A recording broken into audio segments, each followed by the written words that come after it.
I booked the cabin because I wanted silence. The listing promised total privacy, a winter hideout at the edge of a frozen lake. No neighbors, no street lights, just snow and trees. The host, Mark, messaged like a professional keypad code Wi-Fi, where the firewood was, and a final line that read, "If anything feels off, text me right away. I'm nearby." It sounded reassuring in my apartment. It sounded different in the dark. I arrived after sunset. The cabin was exactly like the photos. Warm yellow lamplight, a bowl of fake pine cones, a printed sign that said, "Wonder, everything clean in a way that felt staged." I did what I always do when I'm alone in a rental. Lock the deadbolt, check the windows, walk the rooms with my phone. Flashlight. Anyway, because bright light shows you what you ignore. The living room was fine. The kitchen was fine. The bathroom smelled like lemon cleaner. Then I stepped into the bedroom and looked up. The smoke detector had a red light. Not a blink, not a quick pulse. A steady red dot glowing inside the vent. Slits like an ember. The bed was positioned so the detector had a perfect view of the pillows. I told myself I was being dramatic. Smoke detectors have lights. Technology has lights. But my body didn't accept my logic. My skin prickled. My mouth went dry. I texted Mark. Quick question. The smoke detector in the bedroom has a steady red light. Is that normal? The reply came back almost immediately. Yep, that's just the model. It glows red when it's armed. All good. Armed. Who uses that word about a smoke detector? I opened the listing photos and zoomed in on the bedroom ceiling. The detector was there, but the angle washed out the vent slits. No visible dot. No clue. I tried to laugh at myself, then remembered something I'd read about infrared cameras, the ones that see in darkness and sometimes use tiny red LEDs you only notice when the room is dim. So I turned off the bedroom light. The red dot got brighter. That was the moment the cabin stopped feeling like a place I rented and started feeling like a place I walked into by mistake. I dragged a chair under the detector, climbed up and twisted the plastic cover. It didn't move at first. My hands slipped because I was sweating. I used a towel from the bathroom to get grip, like I was trying not to leave. Fingerprints like evidence mattered more than my pride. The cover finally popped with a soft crack. Inside was not a battery. Inside was a little black rectangle with a glass circle the size of a lentil pointed straight down at the bed. A camera. My brain went blank, then filled with one thought so loud it felt like a shout. Someone has been watching this room.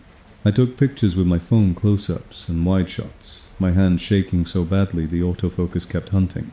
I wrapped the device in the towel and climbed down.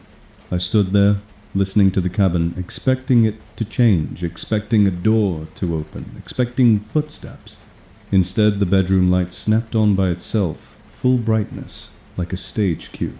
My phone buzzed. Mark. Hey, everything okay? Sometimes the smart system glitches if guests mess with the detector. Please don't remove it. It's for safety. He didn't say, "Did you take it down?" He said, "Please don't remove it." Because he knew I had. Because he knew the light changed. Because he was either watching the system, watching the feed, or both. I backed out of the bedroom and shut the door like that would contain the problem. My heart was pounding so hard I could feel it in my teeth. I checked the rest of the cabin with new eyes. The little speaker on the shelf, the thermostat, the TV, the framed print over the couch. I looked at every object and imagined a lens hiding in it, and the thought made my stomach twist. The worst part wasn't the camera. It was the idea that I was already in the footage, that my first hour here belonged to someone else now. I called the platform support line. While it rang, Mark called me. I let it go to voicemail. He called again, then texted, "I'm 10 minutes away. I can come fix it. Nearby." The word from his first message now shaped into a threat. Support finally answered. I kept my voice flat and factual. There's a camera inside the bedroom smoke detector. I have photos. The host messaged me about the light turning on as soon as I removed it. I am alone. I'm leaving now. The agent stopped sounding scripted. She told me to get out, to go somewhere public, to contact police, and to keep the device if I could do it safely. I didn't pack carefully. I shoved clothes into my bag, grabbed my charger, my keys, and the towel-wrapped camera.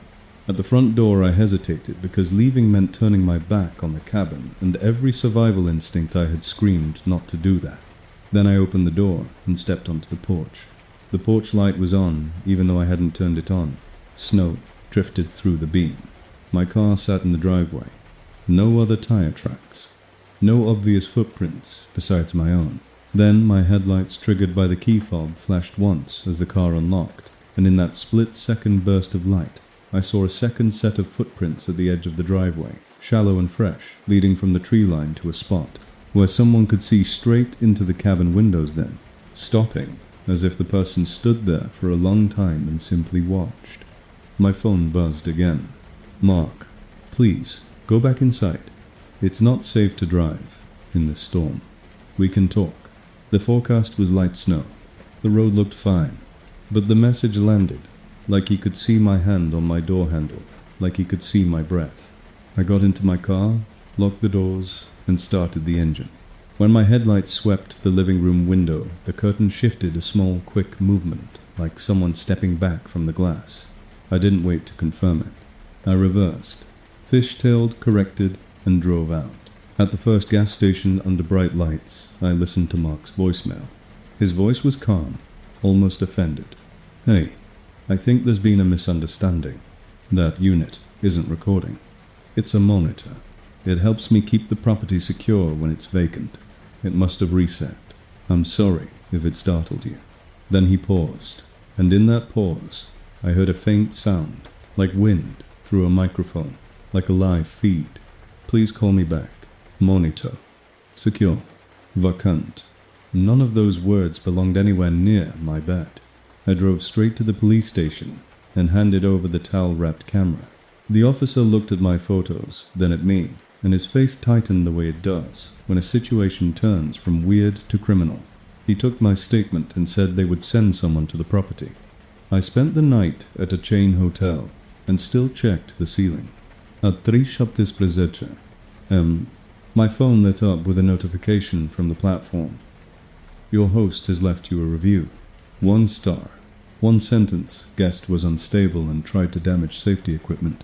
Then another notification slid in underneath it from my router app at home, the one I hadn't opened in weeks. "A new device signed into your Wi-Fi network." The device name was a string of letters and numbers, with one readable word at the end. "Camera." I stared at that word until it blurred, then turned my phone off like darkness could hide me. But in the black screen I could still see my own face, reflected wide-eyed as if the room itself was watching back, and I knew this wasn't the only lens tonight.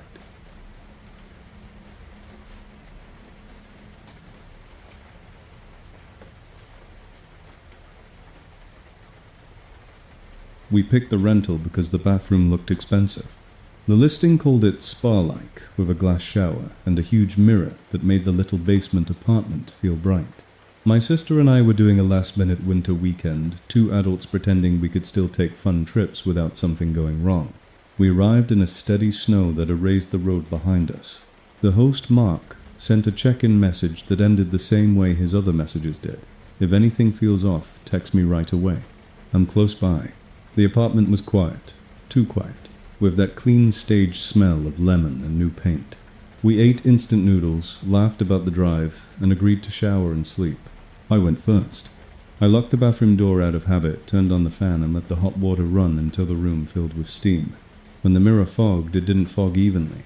A clean oval stayed clear in the center, like the glass refused to hold the moisture there. I wiped it with my palm, expecting the fog to smear, but the oval stayed clearer than the rest. It looked less like a mirror and more like a window into a darker space. I told myself I was tired, that my brain was making shapes out of steam. Then the bathroom light dimmed a notch on its own. Not off, not flickering, just slightly lower, like someone touched a dimmer. The fan stayed steady.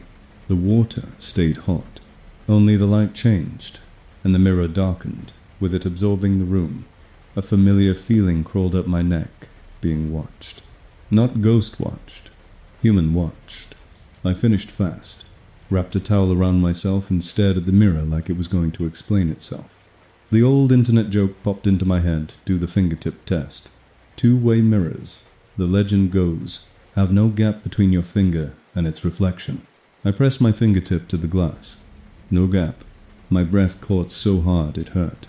I tried again with another finger, as if the mirror might change its mind. Still no gap. The glass felt colder than it should have. I called my sister to the door and told her, "Don't come in yet. Just listen." My voice sounded wrong, thin and small in the steam. I turned on my phone camera and held the screen up like a shield. Through the phone, I could see two tiny pinpricks of light near the top edge of the mirror, faint points that my eyes alone kept missing. I traced the frame with my fingertips. It was thicker than it needed to be, and it wasn't sealed to the wall. A draft slipped through the edge, a whisper of cold air coming from behind the mirror. I unlocked the door and let my sister in. I didn't say two-way mirror at first. I just showed her the finger test. Her face changed immediately. She whispered no, like saying it could make it untrue. We searched for screws. There were none. The frame looked permanent, too neat for a rental. Under the sink in the cabinet we found a small white box plugged into the wall, labeled in tiny letters, Sensor Hub. Next to it, taped to the inside panel, was a keypad with a green light and a switch labeled View. View what exactly? We didn't want to touch it, but we touched it anyway. My sister flipped the switch. A soft click came from behind the mirror. The entire mirror swung outward on hidden hinges, not like a mirror being removed, but like a door being opened. Behind it was a narrow cavity in the wall, unfinished with exposed studs and a strip of carpet on the floor, like someone had crawled in there often enough to want something soft under their knees. At eye level, facing the mirror, sat a small camera on a mount. Next to it, a monitor was already on, showing the bathroom from the exact angle the mirror would hide. The image had a timestamp in the corner, and it was live. My sister grabbed my wrist hard. On the monitor, the same movement happened a fraction of a second later. That tiny delay was proof a system, not a prank. My phone vibrated. A message from Mark. "Everything okay? The bathroom sensor just tripped." The sensor, the switch, the mirror, all connected. My sister typed back, hands shaking. "We found a camera behind the bathroom mirror. We're leaving." Mark replied immediately. "That's impossible. That space is maintenance. Please, close it. You're creating a hazard." Maintenance. Like it was normal to have a hidden room watching a shower. We threw on clothes without drying properly. We shoved our things into bags. We kept the phone recording the whole time, because suddenly every object felt like it might be listening. At the front door, the smart lock accepted the code, beeped, and then the deadbolt re-engaged with a second click, like a hand pulling it shut. We tried again. Same result. My sister dialed Neither, 11. While it rang, Mark started calling her back to back, the phone buzzing like an insect trapped in a jar. She ignored it and told the dispatcher, steady and clear. We found a hidden camera behind a two-way mirror in our rental. The smart lock won't let us out. The dispatcher asked for the address, and my stomach dropped, because we didn't know it. The listing showed a map pin, not a number. The check-in message gave directions, not a street address. Privacy for the host, not for the guests. I found a welcome card on the counter with the street name, and shouted it to my sister. The dispatcher said officers were on the way. We waited by the door, because there was nowhere else to stand that didn't feel exposed. In the ceiling, something thudded once, like a footstep upstairs, then another, slow and measured. The basement lights flickered, a single time, a blink that felt like a warning. Another text from Mark. "Stay inside. Roads aren't safe. Close the mirror and calm down." In the bathroom, the hidden space behind the mirror stayed open, a dark mouth in the wall. The camera didn't move. It didn't need to. When the police arrived, the smart lock suddenly unlocked, with a cheerful chirp, as if it had been cooperative all along. 2 officers came down the stairs, radios murmuring. Mark followed behind them in slippers, smiling too easily, acting like we were dramatic guests he had to manage. "They're overreacting," he said. "It's a security feature." We led the officers to the bathroom. The mirror was still open. The camera was still there. The monitor still showed the live timestamp. Mark's smile dropped for half a second, long enough for me to see what lived under it.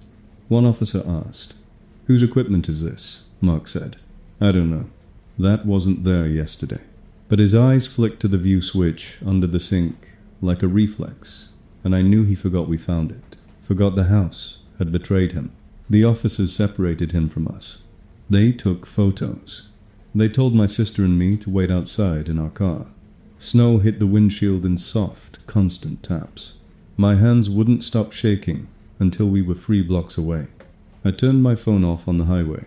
5 minutes later it lit up again, with a text from an unknown number. No name, just words that made my stomach go cold. "You looked better before you panicked." I read it twice, then checked the rearview mirror. Headlights were behind us, keeping the same distance, no matter how I sped up or slowed down. My sister asked what was wrong. I couldn't answer. My phone vibrated again. This time, it was a photo attachment.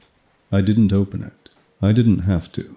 The thumbnail preview was enough. A blurry shot of the bathroom, my towel on the floor, and my reflection caught mid-turn.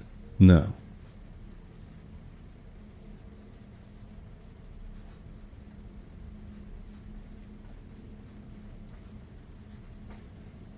The charger was already plugged in when we arrived. That should have been my first clue.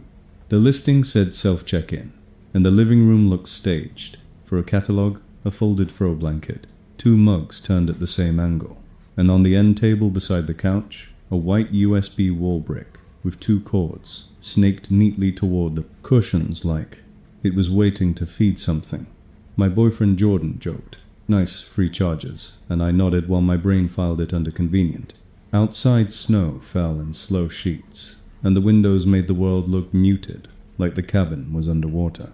We were here for 1 night, drive up, sleep, drive back, because winter weekends are supposed to be simple.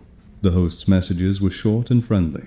The last one read, "Enjoy the peace. If anything feels off, text me right away. I'm close by. Close by." Everybody says that like it's comfort. It never is. We ate takeout, watched a movie, and by midnight the wind had started to press against the siding, making small clicks that sounded like fingernails. My phone battery was low, so I plugged into the white brick and set the phone on the armrest. As soon as the cable clicked in, my screen lit up with a pop-up I'd never seen before. Allow accessory to access photos and videos.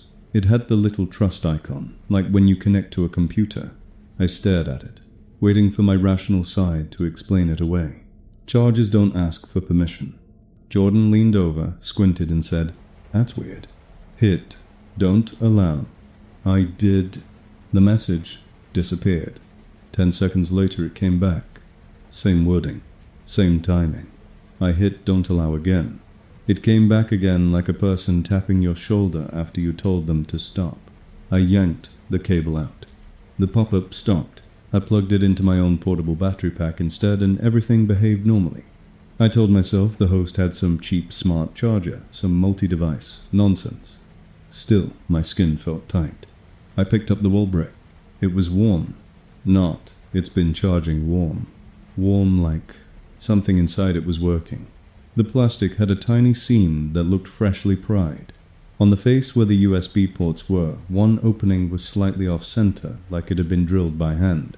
I held the brick close to my eye, and saw deep inside that off-center opening a glassy dot, catching the lamplight. A lens. My stomach dropped so fast I thought I might vomit. I grabbed Jordan's phone and turned on the camera, pointed it at the brick and dimmed the room. 2 faint purple sparks appeared on the screen, infrared points pulsing from the USB opening. I didn't even have to say it. Jordan's face went blank, then sharp. "That's a camera," he whispered like sound might wake it. He snatched the brick and turned it over. There was no brand name, no UL listing, no specs, just smooth plastic blank as a mask. On the bottom, the rubber feet were worn as if it had been moved hundreds of times. We unplugged it and wrapped it in a dish towel. The cabin didn't change. The wind didn't stop, but the air felt suddenly occupied, like the room had another person in it who didn't breathe. We checked the outlets. Every bedside table had the same white brick plugged-in cords arranged just so. In the bedroom, one cord ran behind the headboard, disappearing into the wall like it had a purpose beyond charging. I opened my Wi-Fi list. Along with the cabin network, a second network appeared. Setup cam 2G. The signal was strongest in the bedroom. Jordan's jaw clenched. He said, "We leave. Now." I started filming with my phone, narrating, quietly forcing myself to name what I saw. USB charger, camera infrared lights, hidden Wi-Fi network. Naming it made it real, and reality gave me a sequence document exit report. I messaged the host through the app. "We found a hidden camera disguised as a USB charger. We are leaving and contacting support." The reply came so fast, it felt like it was waiting. "Please don't unplug the chargers. They're part of the security system. If you touch them, the alarm might trigger." Security system. That word again. Like my privacy was a burglar, like my body was property to protect. Jordan walked to the front door. The deadbolt turned, but the handle didn't budge. He tried again. The lock clicked open, then clicked shut, like someone on the other side was playing with a remote. My phone buzzed with a new text from the host. Not through the app this time, but as a direct SMS from an unknown number. "You should put your phone down. You're shaking." My hands went ice cold. I hadn't told him my number. I hadn't given it to the platform. I looked at Jordan and mouthed, "He can see us." Jordan grabbed the wrapped charger like he was going to use it as a weapon, and I hated that my mind immediately pictured a headline: "Couple attacks host's property after misunderstanding." The narrative always favors the owner. I forced myself to breathe and called 911. I didn't say horror. I said, "Hidden camera, unauthorized recording, and the lock is preventing us from leaving." The dispatcher asked for the address. I didn't know it. The app showed a pin and a friendly neighborhood name. I said, "Please trace my phone. I'm at a rental cabin off County Road 6 near the frozen lake. The listing name is Winter Pines Retreat." As I spoke, the living room TV turned on by itself. The screen was black, except for a white word centered in the middle. Hello. It wasn't a streaming menu. It was a plain black screen with white text like a message typed directly into the display. Then the word changed. Smile. Jordan stepped in front of it, blocking the screen from my view like he could block the threat. My phone vibrated again. A photo arrived. I didn't open it. The preview was enough. A still image of me on the couch 20 minutes earlier, head tilted back, mouth open in a laugh I didn't remember making. The angle was low, like it was shot from the table, like it came from the charger. The dispatcher heard my voice crack and asked if I was safe. I said no. The front door finally unlocked with a cheerful beep, as if it had decided to behave. Outside snow had covered our tire tracks. The driveway looked untouched, like no one had arrived, like the cabin had always been empty. But beside our car were footprints. One set coming from the road, one set going back into the trees, overlapping, circling, pausing near the living room window. Jordan shoved me into the passenger seat and slammed the door. As we pulled out the cabin, porch light blinked 3 times, slow and deliberate, like someone waving. Half a mile down the road, my phone buzzed one last time. A message from the unknown number. "You forgot one." I looked down at my lap. In the rush, I'd grabbed what I thought was my own charger from home. Except it wasn't mine. It was the same blank white brick, still warm with the tiny off-center port staring up at me like an eye that refused to close. We drove until we hit a highway with traffic and cameras that weren't his. At a 24-hour diner, I slid the dish towel across the table to a state trooper and watched his eyebrows rise when he saw the lens. He asked if we had the address. We didn't. He asked if we could log back into the app. The listing was already gone, replaced by a generic error message as if the cabin had never existed. Hours later, in a motel room that smelled like bleach, I opened my phone and found my photo permissions had been changed. A new device sat in my Bluetooth history unnamed, paired for 11 minutes. And in my camera roll, between pictures of snow and the cabin's welcome sign, there was one image. I swear I never took the inside of our car, shot from the back seat, perfectly framed on the moment I looked down at the charger in my lap.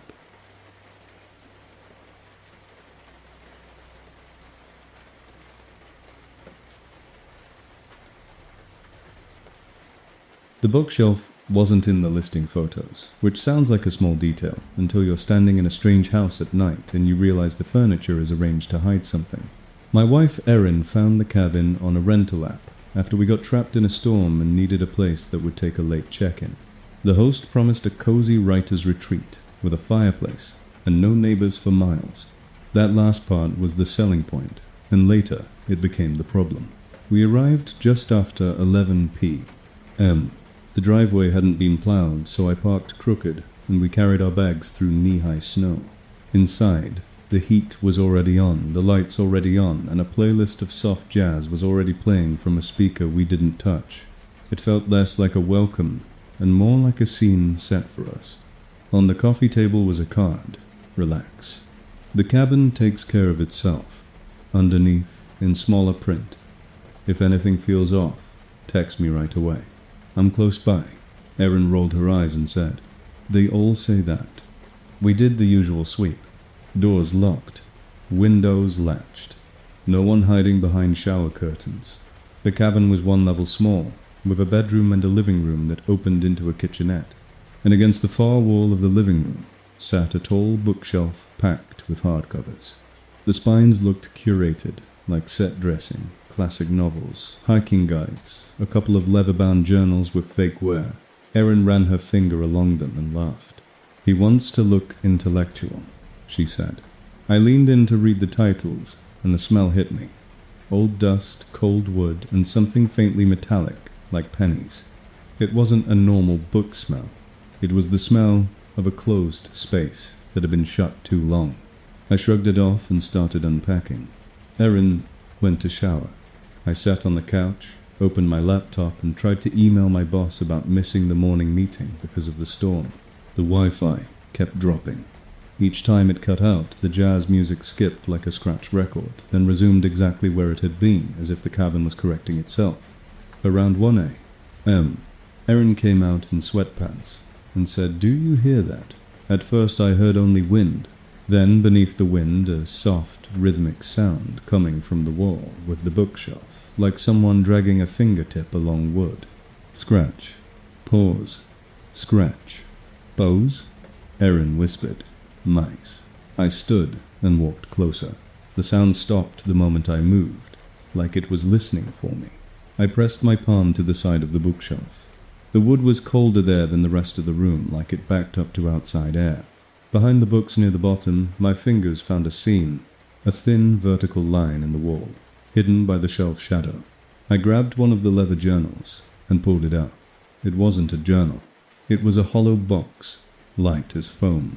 Behind it, set into the wall, was a small brass knob, the kind you'd put on a cabinet, not a wall. Erin's eyes widened. "No," she mouthed. I told myself it was a maintenance panel, an old renovation quirk, anything that didn't sound like a horror story. I turned the brass knob anyway. The bookshelf clicked.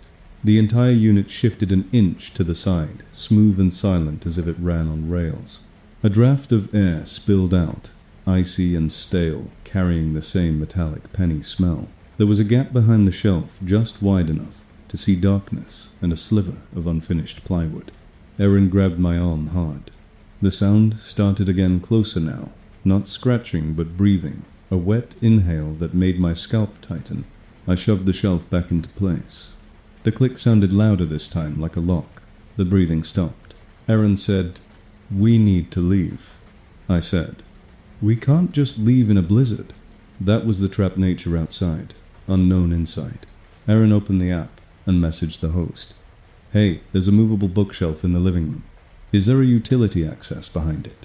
We heard noises. The host replied within seconds. "Please don't touch the bookshelf. It's an antique. The house settles in winter. The noises are normal." Not normal. But the speed of the reply meant he wasn't asleep. Erin typed, "We found a hidden knob and it moves." The host, "I'm close by. I can come over to check." Close by. Again. I felt my stomach drop because the last thing I wanted was the person who designed the secret to arrive in the middle of the night. Erin locked the door and shoved a chair under the handle. I went back to the bookshelf with my phone flashlight and filmed whispering details like it would matter later. I pulled out the foam journal again, turned the brass knob, and this time I didn't shove the shelf closed when it moved. I slid it farther enough to squeeze behind. The air back there was freezer, cold. My light beam caught a narrow corridor barely shoulder width running behind the living room wall. The floor was covered with runner carpet, the cheap kind you buy in bulk like someone wanted quiet footsteps. Along one side of the corridor were hooks with coats hanging on them. Not decorative coats, real coats, puffy and worn. Sizes too small for me. Children's sizes. A pair of tiny boots sat on the floor, dusted with drywall powder. Erin whispered, "This is someone's space." Farther down the corridor, I saw a door half open leading to a crawl space. And in the crawl space was a bed. A thin mattress, a rumpled blanket, a pillow with a dark stain in the center. Someone had been sleeping there recently. The blanket was still warm at the edge, the kind of warmth you feel when you touch a seat someone just left. My flashlight shook. Erin's voice broke. "Get out. Get out now." As we backed away the corridor light, there was a light. A small bulb overhead, clicked on by itself, not from a switch, just on. At the far end of the corridor, beyond the bed, there was another opening, a black rectangle that looked like it led deeper into the house. And from that black rectangle came a soft sound like a person, clearing their throat, quietly preparing to speak. Then a whisper so close it felt like it brushed my ear. "Don't move. The books." I slammed the bookshelf shut with my shoulder. The click of the lock echoed through the cabin. Erin screamed, a sharp sound that made the jazz music stop instantly, as if the cabin didn't want noise. My phone buzzed with a notification. Front door unlocked. Neither of us touched it. The handle downstairs rattled once, then went still. Erin grabbed her keys in my hand. We didn't pack. We didn't put on boots. We ran into the snow in socks because fear makes you stupid and fast. We sprinted to the car, slipped on ice, and got inside. The cabin's front door stood open black against the white snow. No silhouette, no movement. Then the bookshelf in the living room shifted in the window, sliding back an inch like the house was resetting the scene. My phone buzzed again, with a text from the host. "I told you not to touch that." I stared at the words, then at the open door. The question that hit me wasn't who was inside. It was how long they'd been inside before we arrived, waiting behind the wall, listening to us unpack and laugh like the cabin belonged to us. We drove straight to the nearest town and called police. But by the time an officer reached the property with us, following in daylight, the bookshelf was bolted to the wall. The foam journal was gone. The brass knob was gone. The corridor was gone, replaced by fresh drywall that still smelled wet. The officer looked at us like we were embarrassed tourists. Then he pointed at my phone and said, "Your video didn't save." I checked. The recording stopped at the moment the corridor light clicked on, cutting to black as if someone had reached through the lens and covered it. In the deleted folder, there was only one file left, a 5-second clip of the bookshelf, perfectly still, while something behind it scratched, slow and patient like it had all night.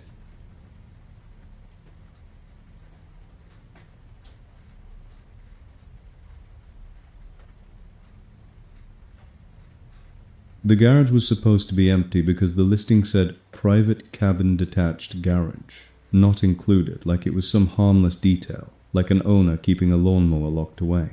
But the first thing I noticed when we pulled in was that the garage looked lived in, a single exterior light glowing above the door, fresh tire tracks that didn't match ours, and a thin line of warm air melting the snow right at the base, as if the inside was heated. My friend Alyssa and I had booked the place for a cheap winter reset one night. 2 beds, hot shower, then back home before the storm got worse. The host's messages were polite and fast. Keypad code is 1947. Enjoy the quiet. If anything feels off, text me right away. I'm close by.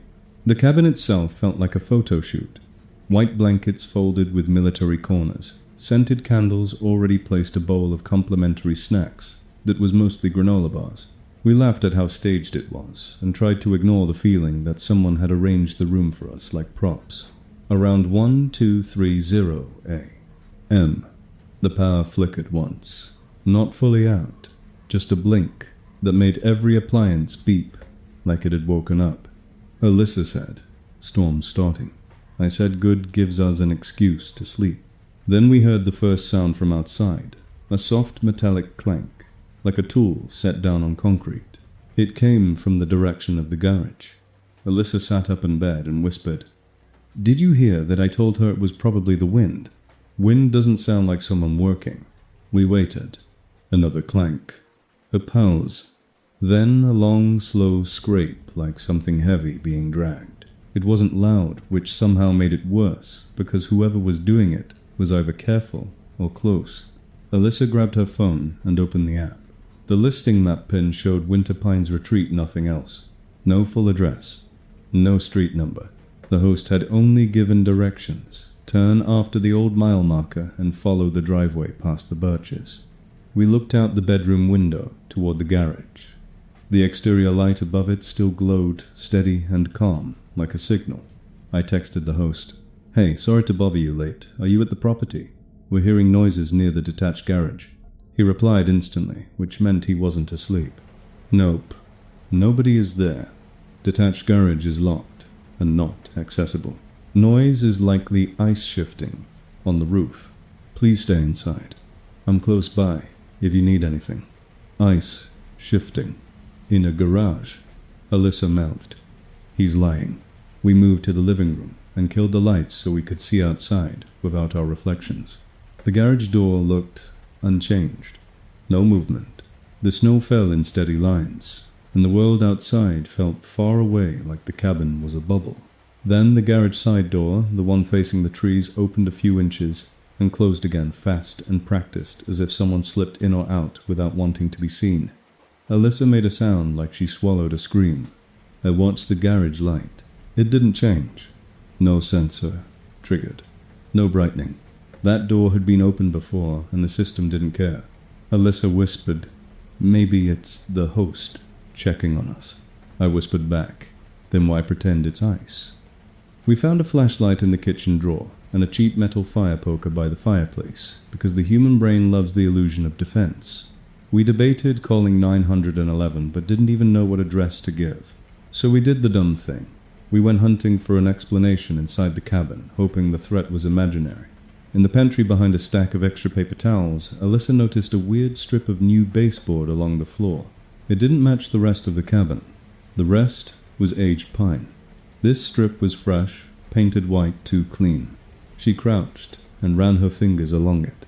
"There's a seam," she said. I knelt beside her and saw it a perfectly straight line, where the floor met the baseboard like a panel. I pulled on it. It didn't move.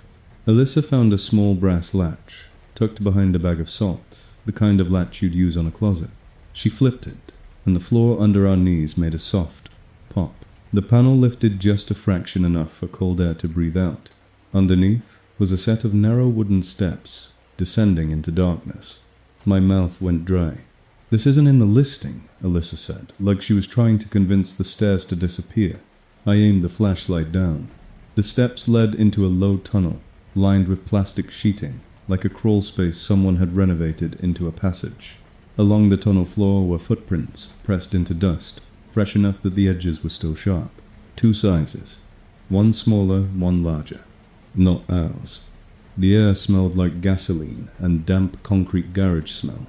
Alyssa whispered, "This goes to the garage." I didn't answer, because my brain had already leapt to the reason a way to access the cabin without being seen. We backed away and lowered the panel, but it didn't settle flush anymore.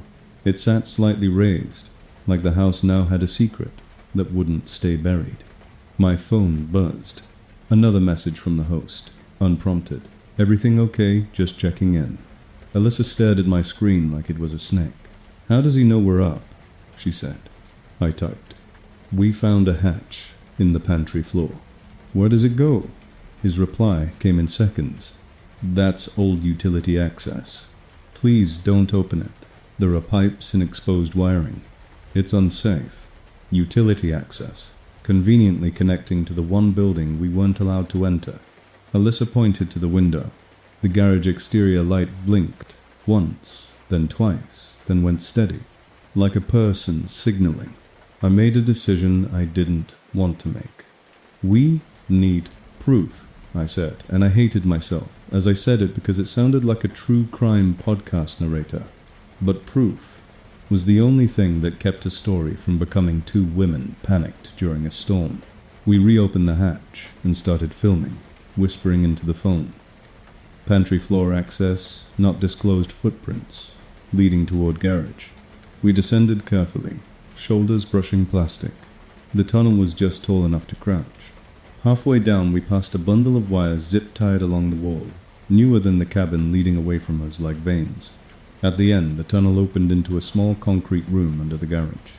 A faint hum filled the space, like electronics running. On a metal shelf were storage bins, labeled with painter's tape, linens, supplies tools. And then on the lowest shelf, a bin labeled Guests. Alyssa's breath hitched. She pulled the bin out. Inside were items that made no sense. Together a single earring, a phone case with a cracked corner, a men's watch with the band snapped, a child's mitten, 3 different sets of keys, and a stack of printed screenshots of people faces, standing. In the cabin, in the bedroom, in the shower, mirror, candid shots, not selfies. People who didn't know they were being captured. Alyssa whispered. Oh my God, over and over, like repetition could keep her from breaking. On the wall above the shelf was a monitor already on, showing a split-screen view, living room, kitchen, bedroom, and the pantry hatch. And in the pantry hatch view, the panel was open. The camera angle looked down as if the lens was mounted inside the ceiling. We were on it, moving, real time. A small red icon in the corner indicated recording. My phone buzzed, with a new text, not through the app, but as a normal message from an unknown number. Don't take anything. Put it back. Alyssa grabbed my sleeve so hard it hurt. He's here, she whispered. The hum in the room grew louder, or maybe my ears just sharpened from fear. Then, above us, we heard the garage side door open again, this time wider, and footsteps on concrete. Slow, confident steps that didn't slip like someone worried about ice. The tunnel behind us suddenly felt too narrow like a throat. We killed the flashlight, as if darkness could hide us from a camera already watching. Alyssa mouthed, "Run." We scrambled into the tunnel, plastic rasping against our jackets. The steps behind us thumped. Someone had found the hatch, or another entrance. A low voice echoed faintly through the passage, close enough that it felt inside my skull. "Ladies, don't make this harder." The voice wasn't angry. It was tired, like a person used to getting his way. We climbed the pantry steps and shoved the panel down. It didn't latch fully, because our hands were shaking. Alyssa shoved a heavy bag of flour over it, and kicked the paper towels back like camouflage. We ran to the front door. The deadbolt turned, but the handle didn't open. Alyssa tried again. Same. My phone buzzed with a platform message from the host. Storm warning. Please remain indoors for your safety. Then another from the unknown number. I can unlock it. If you stop recording. I realized then the point wasn't just watching. It was control. He wanted the story to end on his terms. I didn't respond. I called 911 and said, "We're trapped in a rental. There's a hidden tunnel connecting to a garage with a surveillance setup and belongings from previous guests. The host is on site. We can't unlock the door." The dispatcher demanded an address. I opened my Maps app, dropped a pin, and read the coordinates like I was reading a confession. As I spoke, the pantry floor creaked. Slow pressure, like someone standing on the panel from below testing it. Alyssa put her hand over her mouth to keep from making noise. The creak moved closer to the living room, as if the person in the tunnel was crawling upward, patient, not rushed, because he believed we had nowhere to go. Then the living room TV turned on by itself. Black screen, white text. "You found my storage." A new line appeared beneath it. "Please, be nice." The front door unlocked, with a chirp like the cabin, was suddenly cooperative. I grabbed Alyssa, and we burst into the snow. The air burned my lungs. We ran to the car, slipping, half falling, and locked the doors. As the engine turned over the garage, exterior light blinked again. 3 slow pulses, like a farewell. In the rearview mirror, I saw a figure step into the open garage doorway, not chasing, not waving, just watching us leave like a person watching a show end. When the police arrived, the garage was dark. The side door locked, the tunnel hatch in the pantry, sealed tight as if it had never existed. But my phone still had the footage of the monitor wall, the GUS's bin, and the split-screen camera view that proved the house had been watching us the entire time. The next morning, the rental listing vanished, replaced by a generic error. And 3 days later, a padded envelope showed up at my apartment with no return address. Inside was my missing earring, one I hadn't worn on that trip, one I'd lost months before, attached to a note, written in neat, calm handwriting. "You left this in my house. I keep things safe."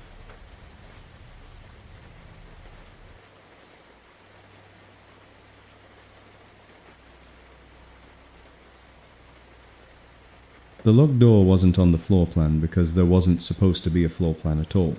Just a charming 2-bedroom cabin with open concept living and one bathroom simple enough that you didn't think to question what else might be inside. I was traveling alone for work, and the snowstorm had turned my 3-hour drive into 6. So when I saw an instant book listing that accepted late arrivals, I clicked without thinking. The host's welcome message arrived before I even parked. Code is 7712. Wi-Fi is on the fridge.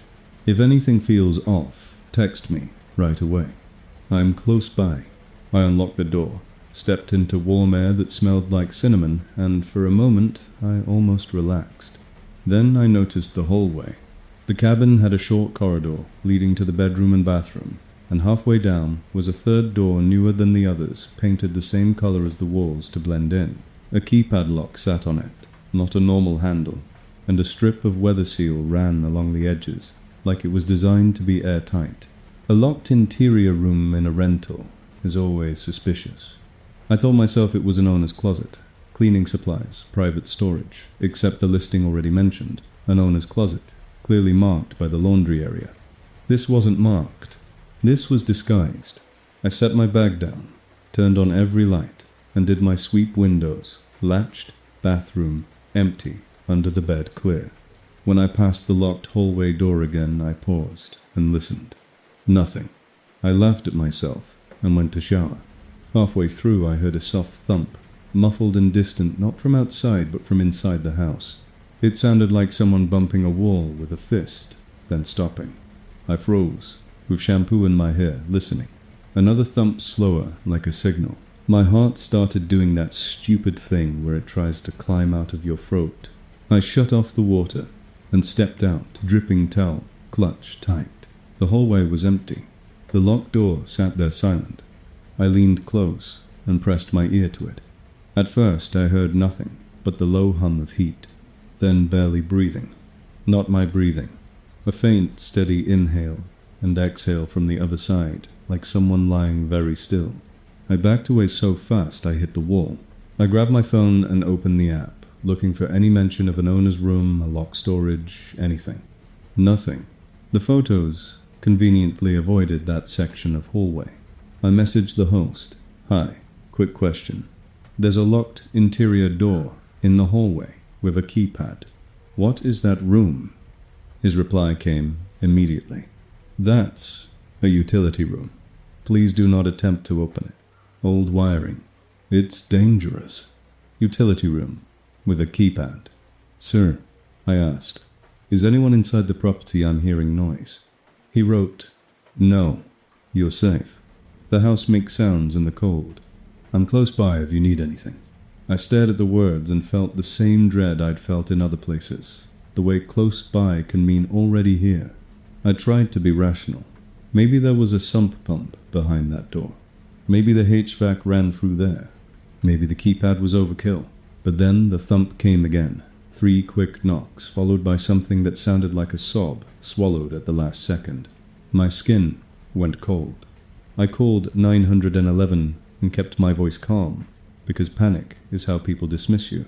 I'm alone in a short-term rental. There is a locked interior room. I can hear someone inside. The host is refusing to explain. The dispatcher asked for the address. I read it off the welcome card on the fridge the first time I was grateful for a basic printed card. Then she asked the question that changed how I heard everything. "Is the room soundproofed?" I looked at the thick weather seal. I looked at the tight fit. "Yes," I whispered. "It looks like it."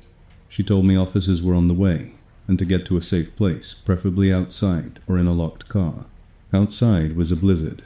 My car was buried in snow. Safe was a relative term.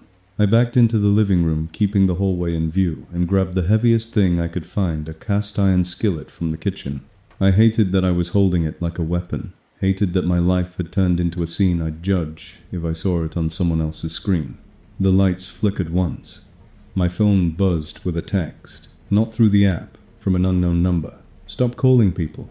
My blood turned to ice. I hadn't given my number to the host. My hand shook so badly I nearly dropped the skillet. Another message. That room isn't what you think. The hallway door made a soft clicking noise like someone entering a code on the keypad from the other side. The lock beeped once. Then the beep sounded again, and the display flashed through the crack under the door, a cold blue glow. Someone was trying combinations, or someone was inside trying to get out. Then a voice faint and raw pushed through the seal. Help, please. It was a woman. The sound broke something in me. Fear turned into anger, sharp and clean. I stepped into the hallway, aimed my phone camera at the door, and spoke loud enough for the person inside to hear I called the police. Keep talking to me. Are you hurt? Silence, then a whisper. He said, nobody would believe me. A thud followed like she'd slid down the door. My phone buzzed again. Do not touch that door. Then, if you open it, you'll regret it. The host's tone was no longer friendly. It was ownership, without the mask. I looked at the keypad lock. It was a common model, the kind you can buy online. Above it, mounted high on the doorframe, was a small black dot that could have been a screw head, except it glinted like glass. A lens. I raised my phone and zoomed.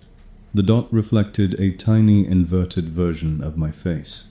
I was being recorded right now, standing in a hallway holding a skillet, looking like the villain in someone else's story. I understood the trap. If I forced the door, I'd look guilty. If I left, I'd abandon the voice behind it. I tried the knob. There was no knob. I tried to pry the edge with the skillet's lip. The door didn't budge. It was reinforced solid core, built to keep sound in and people out. The voice inside started crying again. Quiet, controlled, the kind of cry you make when you're trying not to be heard. Then the house spoke, literally. The smart speaker in the living room lit up and chimed, and a calm synthetic voice said, reminder, guest policy prohibits tampering with locked areas. Like a teacher scolding a student. Like the cabin was on his side. Footsteps sounded above me on the roof or in the attic space. Slow steps that paused right over the hallway. A faint sprinkle of dust drifted down from the ceiling vent. Someone was moving inside the structure of the house, not just behind the door.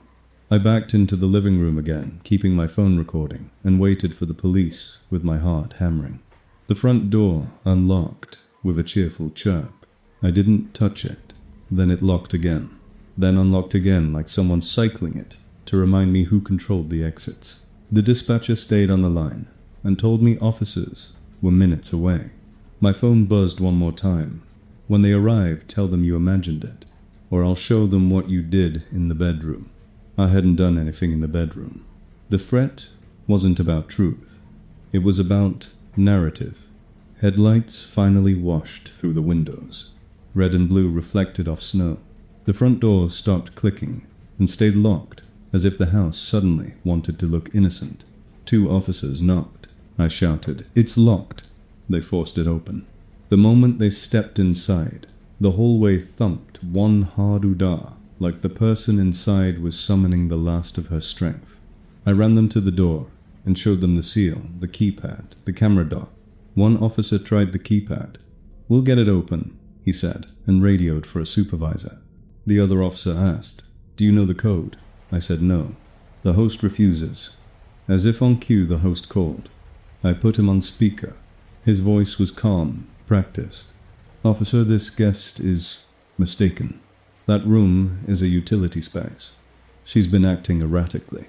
The officer's voice stayed neutral. "Then provide the code." A pause, just long enough to expose him. "I don't have it on me," he said. "It's set by my maintenance guy." Another pause.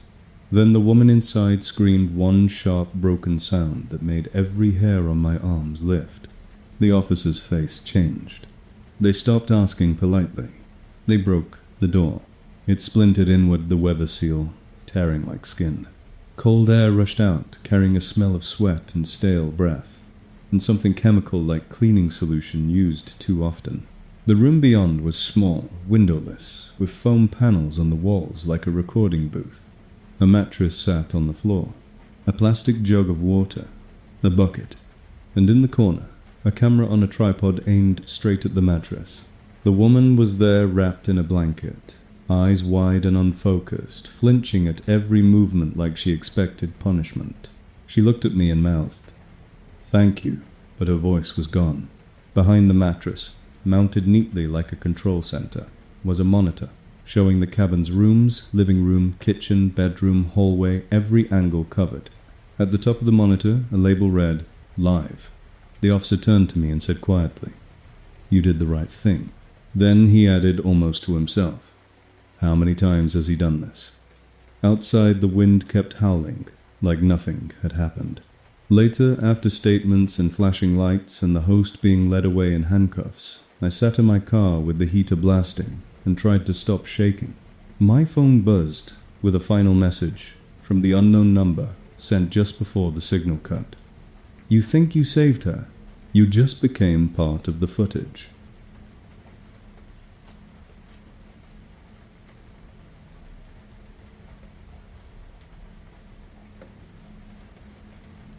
I didn't notice the attic access at first because the rental was designed to make you stop looking. Warm lamps, thick knit blankets, a little chalkboard sign in the kitchen that said, "Welcome home," like a phrase could turn a stranger's property into mine. I booked it last minute after my flight got cancelled and the hotel prices spiked, so when the host messaged, "Self-check-in is easy. Code is 2468. If anything feels off, text me right away. I'm close by." I read it as customer service, not a warning. The house was an older 2-story, in a quiet neighborhood with snow piled along the curb. Inside, the heat was already running. The living room had a gas fireplace, and a smart speaker glowing softly on the mantel like an eye that never closed. The host had left a binder on the coffee table with rules and Wi-Fi, and one line under house notes jumped out, "Please do not access attic spaces. They are unsafe." It was written like a liability thing, like steep stairs or low beams. I nodded to myself and didn't think about it again. Not until around 1:40 a.m., when I was half asleep and heard a slow creak above the guest room ceiling. The kind of creak you hear when a building settles. Except it came in a pattern. Creak, pause, creak, pause. 3 times, like footsteps. Testing. Wait. I lay still and listened. The house was quiet. No traffic, no voices, only the low hiss of forced air. Then came a soft sound, almost too soft to register, like fabric brushing wood. My heart started that stupid fast thudding that makes you feel ridiculous because you're afraid of your own imagination. I grabbed my phone, checked the time, and told myself it was the heater duct, expanding. Then another creak directly above me, followed by a tiny tap-tap-tap that sounded like fingernails. I sat up, turned on the bedside lamp, and the tapping stopped immediately, as if whatever made it didn't want light. That's when my fear stopped being vague and became specific. Something is reacting to me. I got up and did a quick sweep of the second floor. The hallway was empty. The bathroom was empty. The other bedroom door was locked from the outside with a small keypad, which I found weird in a house like this, but the listing had mentioned owner storage, so I let it go. Downstairs, the kitchen was clean and silent. I checked the front and back doors, both locked. The windows were latched. No obvious intruder, no broken glass, no open door to explain the sound.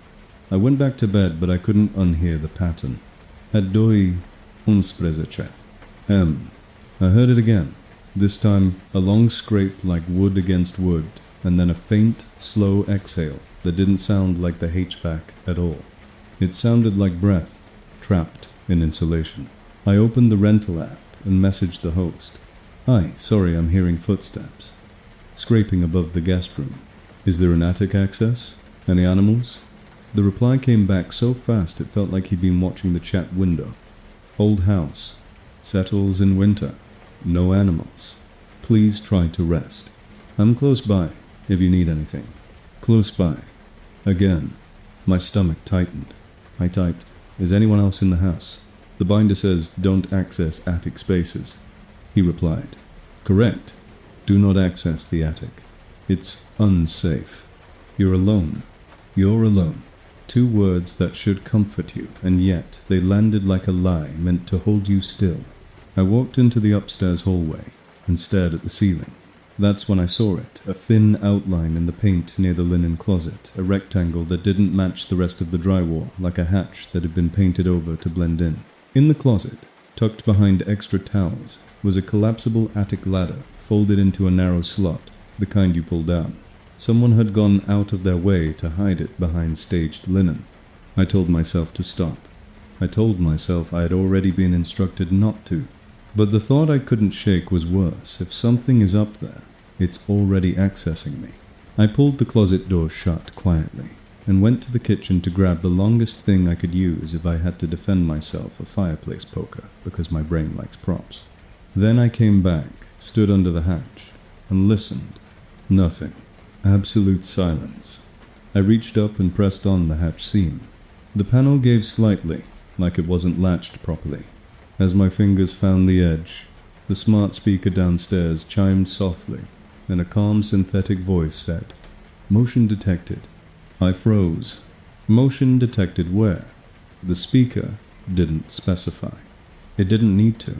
It just needed me to know the house noticed. My phone buzzed with a new message from the host.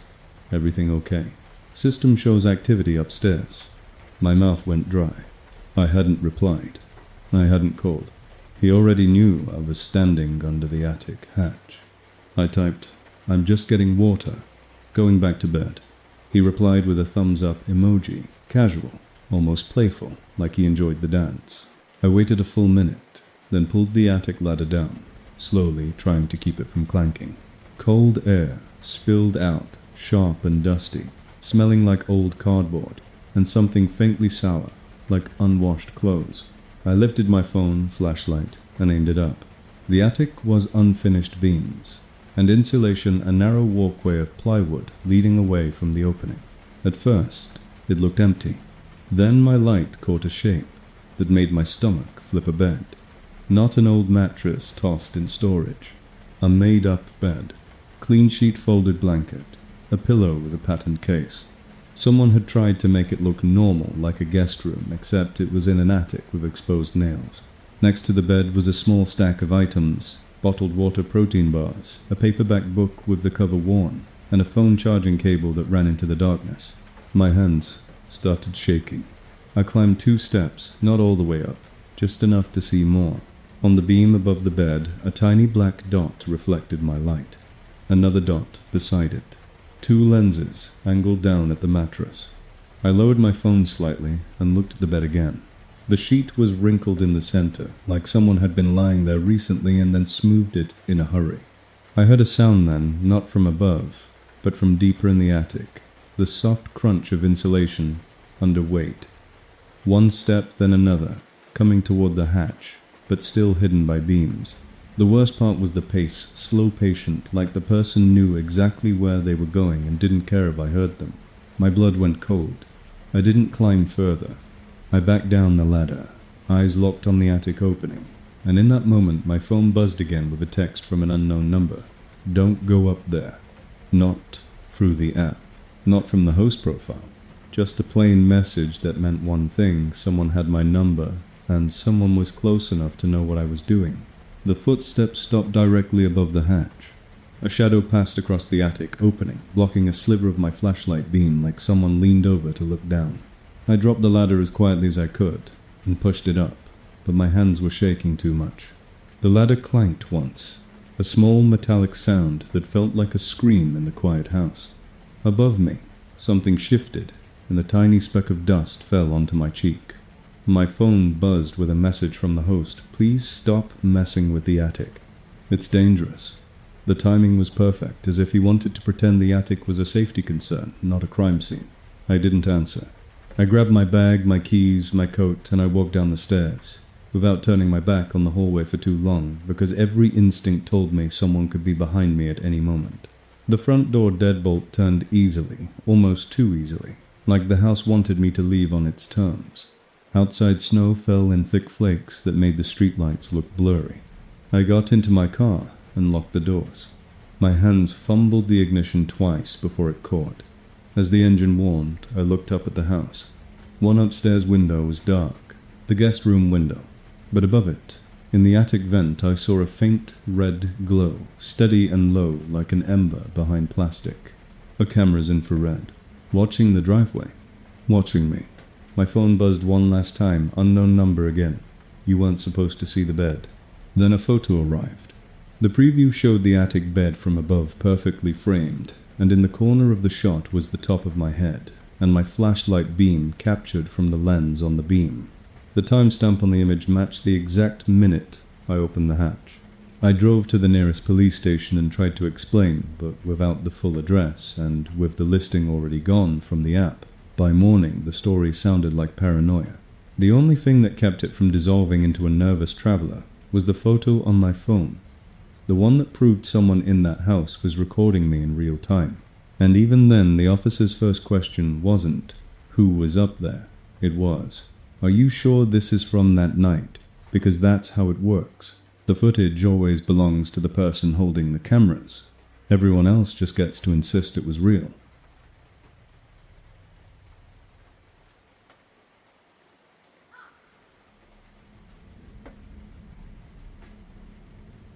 The rug was the whole reason we booked it.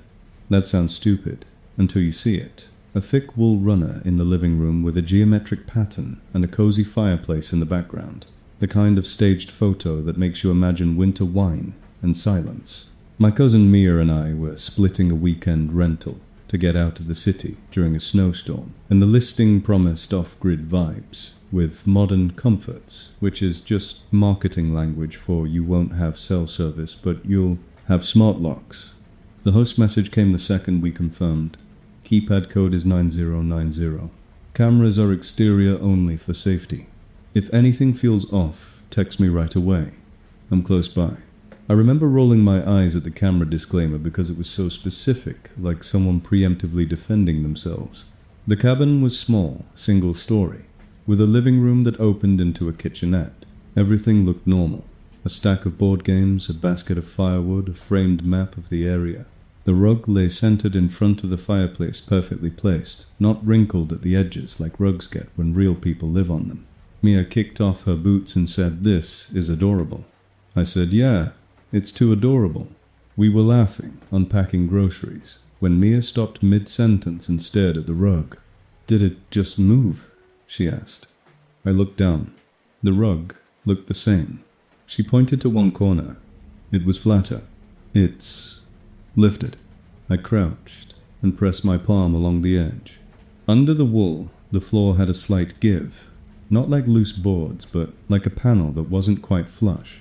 I told her it was old wood, normal settling, and I meant it, because I didn't want to be the person who turns every creak into a threat. We cooked pasta, watched TV, and tried to relax. Around 1030 p.m., the wind got louder, and the cabin made its own noises. A tick from the heater, a pop from the fireplace. Little sounds that should have faded into background.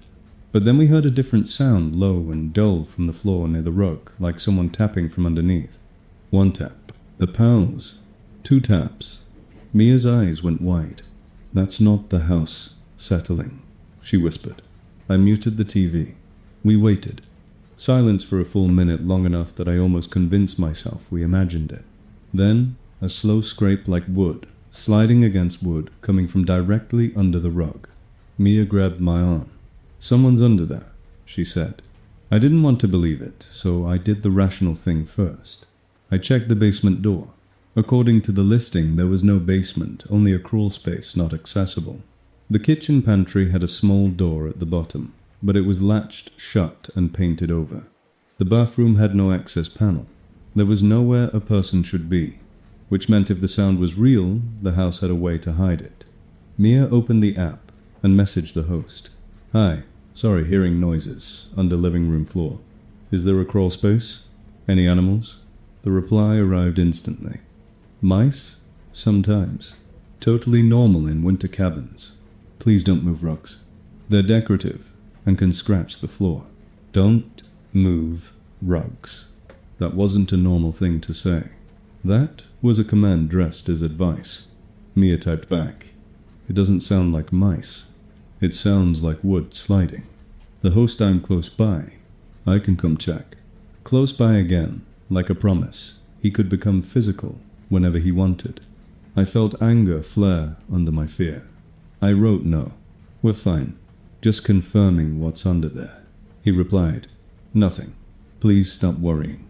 The TV unmuted itself and the volume jumped up loud enough to make Mia yelp. I hadn't touched the remote. The cabin had, like it wanted noise to cover whatever was happening below us. I turned the TV off completely. The smart speaker on the mantel lit up and chimed, and a synthetic voice said, guest mode activated. Then softer, almost like a whisper through the speaker, came a phrase that wasn't a normal notification. Don't touch it. Mia's face went pale. Did it just talk to us? She asked. I didn't answer because my throat had tightened. We stood there in the quiet, staring at the rug like it might bite. Then the tapping started again quicker, this time followed by a soft bump, as if something underneath had pressed upward against the floor. The rug's center lifted a fraction just enough that the pattern distorted. Mia stepped back hard. Okay? No. We're leaving, she said. I nodded, but my eyes stayed on the rug, because now I couldn't stop imagining hands pushing it from below. Mia grabbed her coat. I grabbed my phone and turned on the camera, because documenting feels like control. I walked to the rug and pinched the corner between two fingers. The wool felt heavy and cold. I lifted it slowly. Underneath was not normal floorboards. Underneath was a square wooden hatch with a recessed ring pull stained darker than the rest of the floor, as if it had been opened often. Around its edges was fresh scratch marks, thin lines, like fingernails or tools. Mia whispered, "Oh my God." I pulled the ring. The hatch didn't open easily like it was weighted. Then it gave with a soft suction sound, and a breath of air came up from below, cold, damp, and smelling like dirt and old plastic. My phone flashlight aimed downward revealed a ladder leading into a crawl space that wasn't really a crawl space. It was taller, lined with plastic sheeting, and it extended in a straight corridor under the house. And on the floor in the dust were footprints. Bare footprints. Not animal tracks. Human feet, heel to toe, heading away from the ladder into the corridor. Mia made a sound like she couldn't breathe. I filmed the prints, the ladder, the corridor. Halfway down the corridor, my light caught something metallic. A small door latch mounted to a beam, and beside it a motion sensor with a tiny green LED. The system wasn't just watching the living room. It was monitoring the space under it, like the crawl space was part of the house's routine. Then my phone buzzed with a text from an unknown number. Close it. I felt my stomach drop. Mia grabbed my wrist. "He's here," she whispered. I didn't know who he was anymore.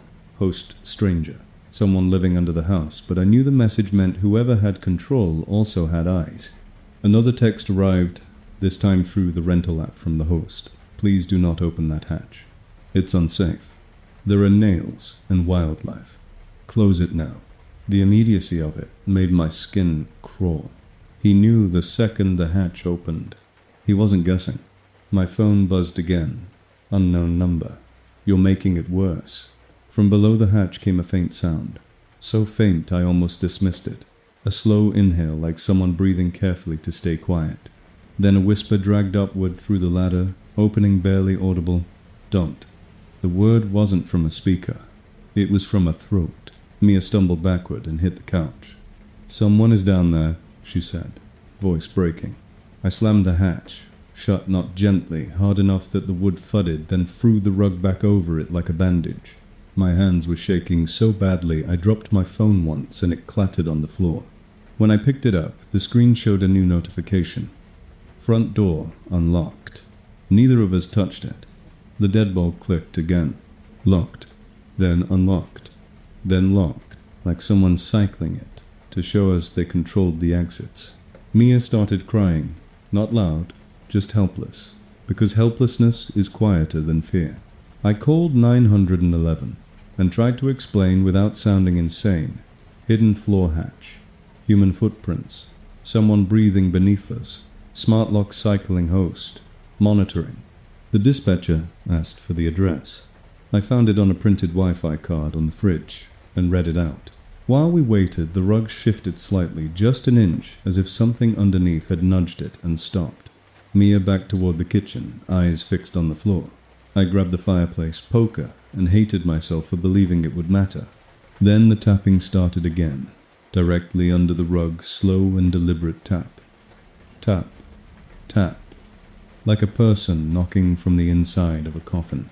The smart speaker chimed and the synthetic voice said, "Severe weather alert, remain indoors." A perfect excuse, delivered on demand. Outside headlights finally swept the windows. An officer knocked.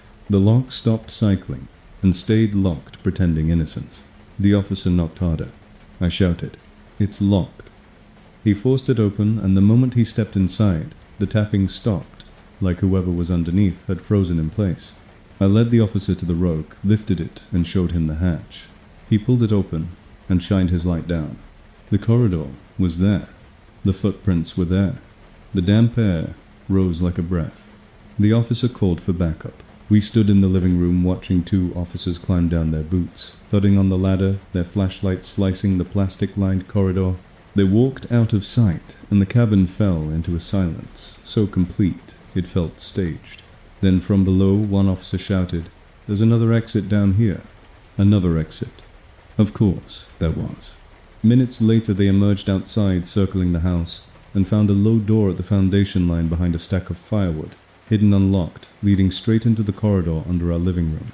A tunnel meant for someone to come and go without using the front door, without appearing on exterior cameras, without being seen. The host didn't show up while police were there. The listing disappeared from the app before dawn, and when I checked my phone later, the video I'd recorded of the hatch had cut off the moment the whisper said, "Don't," replaced by black screen and an audio hiss like a microphone being covered. The only part that remained was a single, still frame saved automatically to my camera roll, the bare footprints under the rug leading away from the ladder, and one fresh print appearing at the bottom of the frame that wasn't there when I opened the hatch.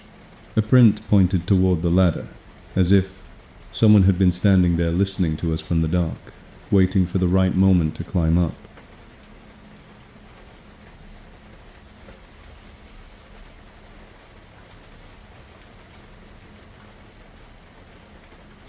The headboard looked expensive in the photos, the kind of padded, button-tufted thing that makes a cheap room feel boutique, and that's why I didn't question it when we arrived.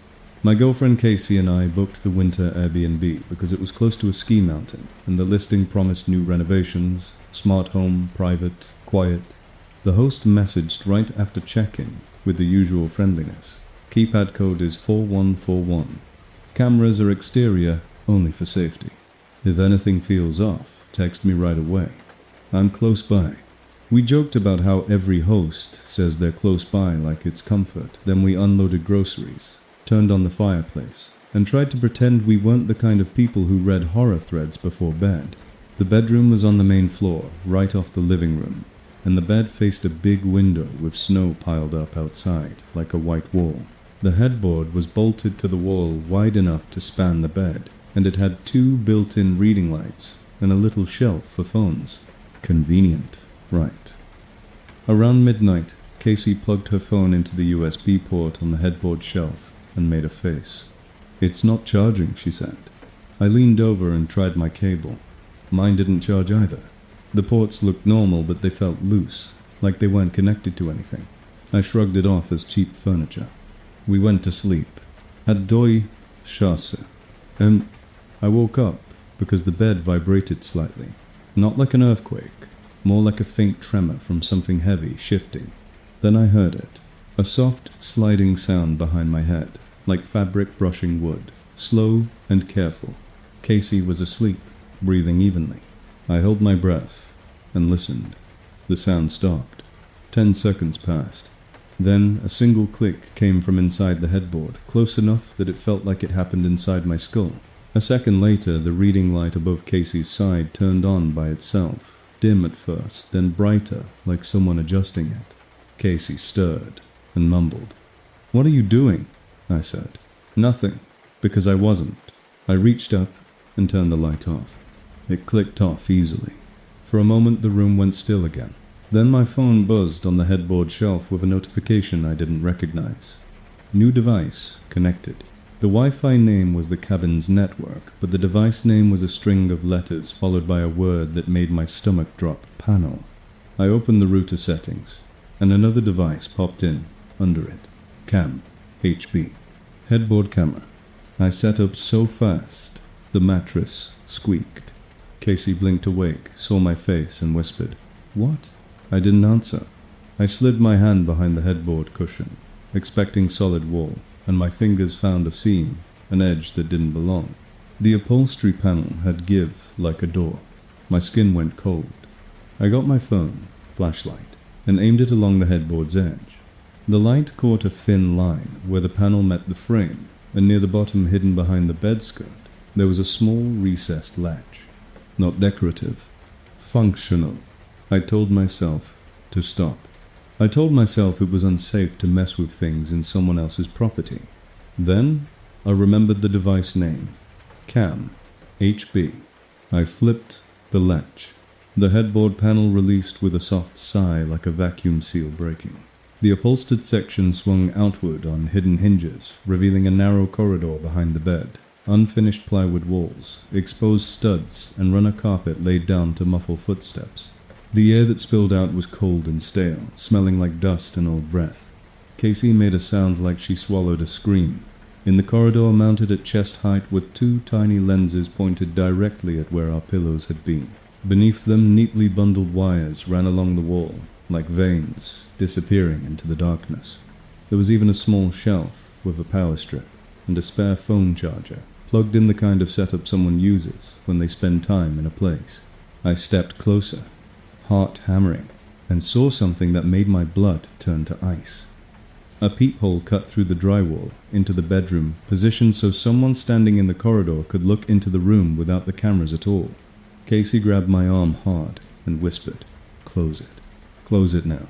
But before I could, a faint sound came from deeper down the corridor, a soft footfall, insulation crunching, moving toward us, slow and unhurried. Not a mouse. Not the house settling. A person. My mouth went dry. I slammed the panel shut, relatching it with shaking hands, and the second it clicked, closed my phone. Buzzed with a message from the host through the app. "Everything okay? System shows movement near the bed." I stared at the words. We hadn't texted him. We hadn't called. He knew because the corridor had sensors, or because he was watching a feed, or because he was physically nearby. Casey whispered, "We leave." I nodded, grabbed my keys and jacket, and started stuffing things into our bag without caring if we forgot half of it, because suddenly the only important item was distance. The bedroom reading light turned on again bright, this time flooding the room like someone wanted us visible. My phone buzzed again. This one wasn't through the app. Unknown number. Don't open that panel again. Casey's eyes filled with tears, not the dramatic kind, the stunned kind. "How does he have your number?" she whispered. I didn't know. I just knew it meant he wasn't guessing. We moved into the living room, keeping our backs to walls, and I tried the front door. The deadbolt clicked open, then clicked shut again, like a hand tapping a remote. I tried again. Same. Casey called 911 and spoke fast, in clear hidden corridor behind headboard. Cameras pointed at bed. Someone moving inside the walls. Smart lock cycling. The dispatcher asked for the address, and my stomach dropped because the app only showed a map pin. I grabbed the welcome binder and found a printed receipt tucked inside with a street number like the host accidentally left evidence. Casey read it out. While she stayed on the line, I forced myself to do one more thing for proof. I opened my camera and filmed the headboard scene, my hands shaking, my voice low and flat narrating what it was, because I needed the story to exist outside my fear. Then from behind the headboard came a gentle knock, 3 taps, muffled by upholstery, like someone knocking on a door they knew was there. Casey froze mid-sentence. The dispatcher heard the silence and asked what happened. I whispered, "Someone is behind the bed." The knock came again closer, followed by a faint whisper filtered through fabric and wood. "It's cold in there." Not a voice from a speaker. A real voice. The kind you only hear when someone is inches away on the other side of a thin barrier. My skin erupted in goosebumps. The smart speaker in the living room chimed and announced calm and cheerful. "Severe weather alert, remain indoors." Like the house was giving the host a perfect excuse. The front door suddenly unlocked with a bright chirp, and the timing felt like permission being granted. We didn't hesitate. We ran into the snow, slipped in the driveway, got into the car, locked the doors, and started the engine with shaking hands. As the headlights swept the bedroom window, the headboard reading light switched off, plunging the room into darkness, and for a second, I saw a silhouette move across the window, tall, slow, not rushing, like whoever it was didn't care if we saw them, because the footage already existed. My phone buzzed one last time. Unknown number. Next time, don't book the room with the panel. We drove to the nearest gas station and waited under bright lights until police called back. They arrived at the property after we left and said the bedroom looked normal. The headboard was bolted tight and the smart lock logs showed no anomalies. When I offered to send my video, my phone stalled. Then the file vanished from my camera roll like it had never been recorded. The only thing that remained was a single screenshot. My phone had saved automatically the router device list, showing CAM HB connected at 207 AM. And beside it, another device name that hadn't registered until later. Naikba. Link. Because the corridor behind our bed didn't just exist inside the cabin. It connected to something next door.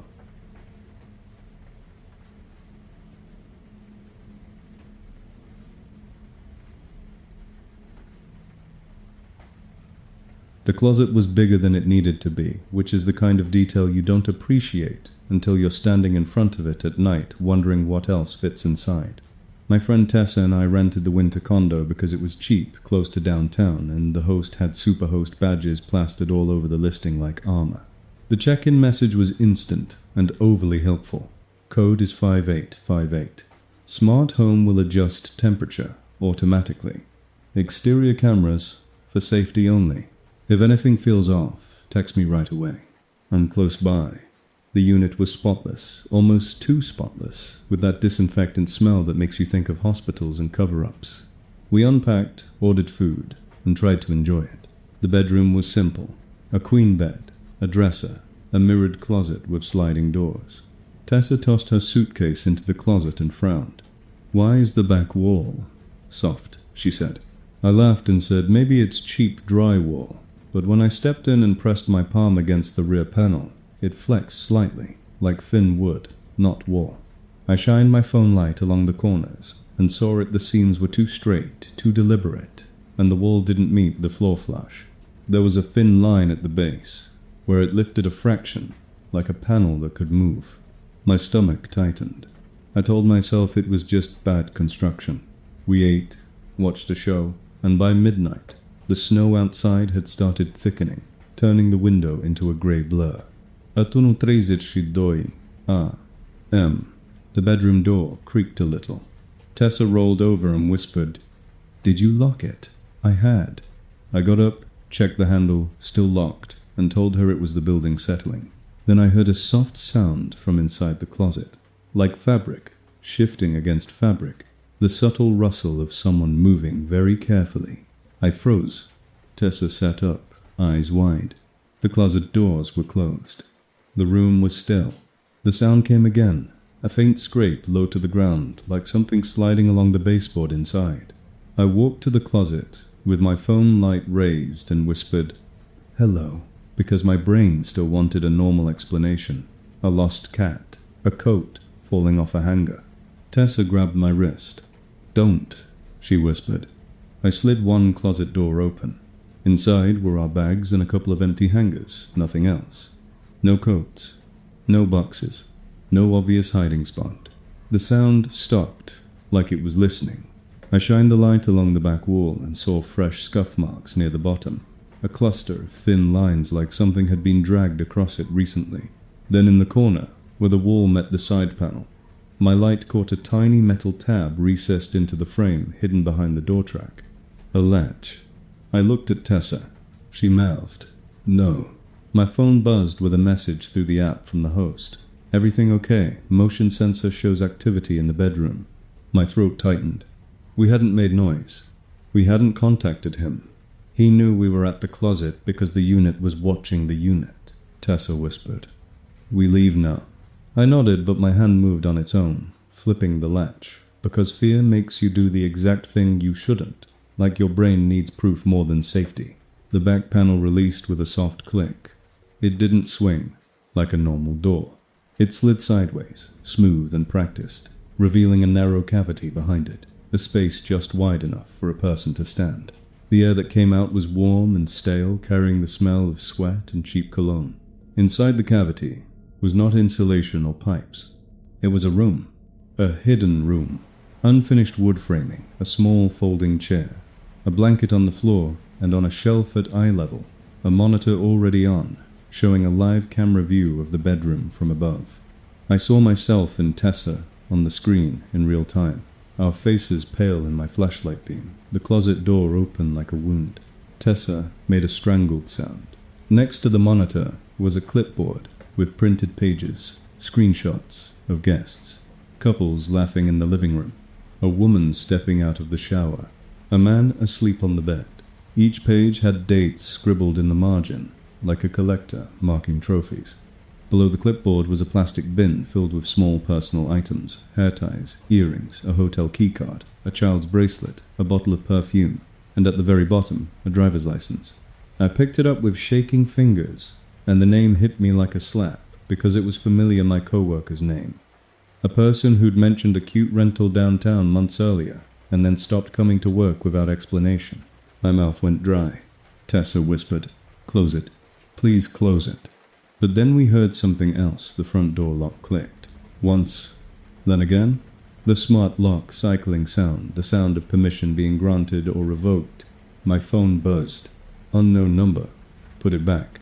Another message, immediately after. "Don't touch my things."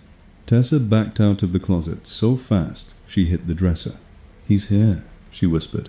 I wanted to argue, but the stale warmth of the hidden room proved someone had been in there recently, maybe moments ago. I slammed the panel shut and tried to relatch it, but my hands were shaking so badly the latch wouldn't catch. The closet back wall sat slightly ajar, a thin dark line like an eye half open. The bedroom lights flickered once, then dimmed, then brightened, like someone playing with a switch from a control app. The smart speaker on the nightstand chimed and said, calm as a hotel announcement. Guest mode disabled. Then softer, a human voice came through the speaker, not synthetic, not an alert, but a real voice filtered by electronics. You shouldn't have opened that. Tessa started crying, not loud, just desperate, because the room had turned into a trap. I grabbed my phone and started recording the closet, my voice shaking as I described what we saw because I needed it to exist outside the host's control. I ran to the front door. The deadbolt turned, but the handle didn't open. Locked. I tried again. Locked. The app pinged with a new message from the host. Please remain inside. Severe weather. I'm close by and can help. Help. The word tasted like poison. Tessa called 911 and read the address off a framed welcome card on the counter, because thankfully this host liked props. While she talked, the closet made a soft sound again, a scrape like someone shifting weight behind the false wall. Then a gentle knock from inside the closet cavity, one tap, then another, like someone asking politely to be let back into their hiding place. I raised the fireplace poker we'd laughed at earlier, and hated myself for believing wood and iron mattered in a house built for control. The smart lock clicked again. Unlock, lock, unlock, like a heartbeat. Then the bedroom door handle moved slightly, just a twitch, like someone tested it from the hall. The unit was on an upper floor. There shouldn't have been anyone in the hall who had reason to test our door at 2A. Tessa's voice rose on the phone as she begged the dispatcher not to hang up. I heard her say, there's a hidden room in the closet. Someone is watching us. Outside, finally, the distant sound of sirens cut through the snow. The lock stopped cycling and stayed locked, pretending innocence. A hard knock hit the front door from the outside. "Police!" a voice shouted. I yelled back, "It's locked!" The officer knocked again harder. The deadbolt clicked open on its own with a cheerful chirp, perfectly timed, like the unit wanted to look cooperative now that witnesses were here. The door swung inward. 2 officers stepped inside, and the air changed immediately. Less trapped, less owned. I led them to the closet and opened it with shaking hands, pointing to the latch, the seam, the scuffs. The back panel was shut, now flush and perfect, as if it had never moved. My stomach dropped. I flipped the latch anyway. It clicked, but the panel didn't slide. One officer pressed against it and frowned. "Feels solid," he said.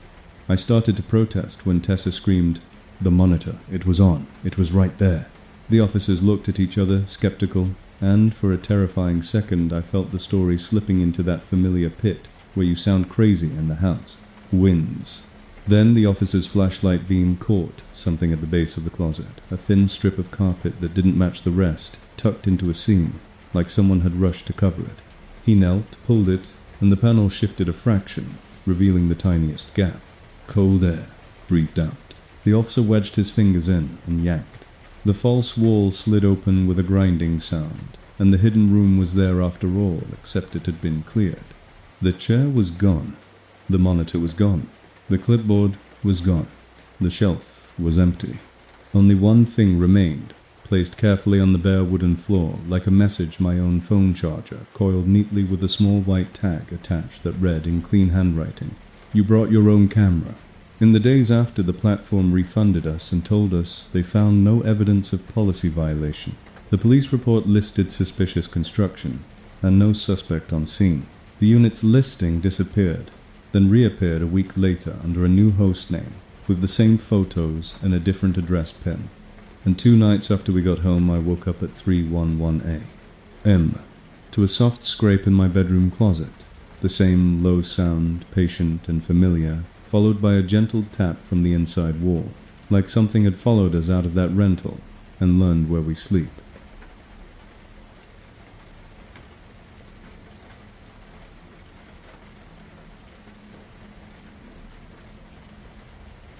We were asleep when the lock decided we weren't alone anymore.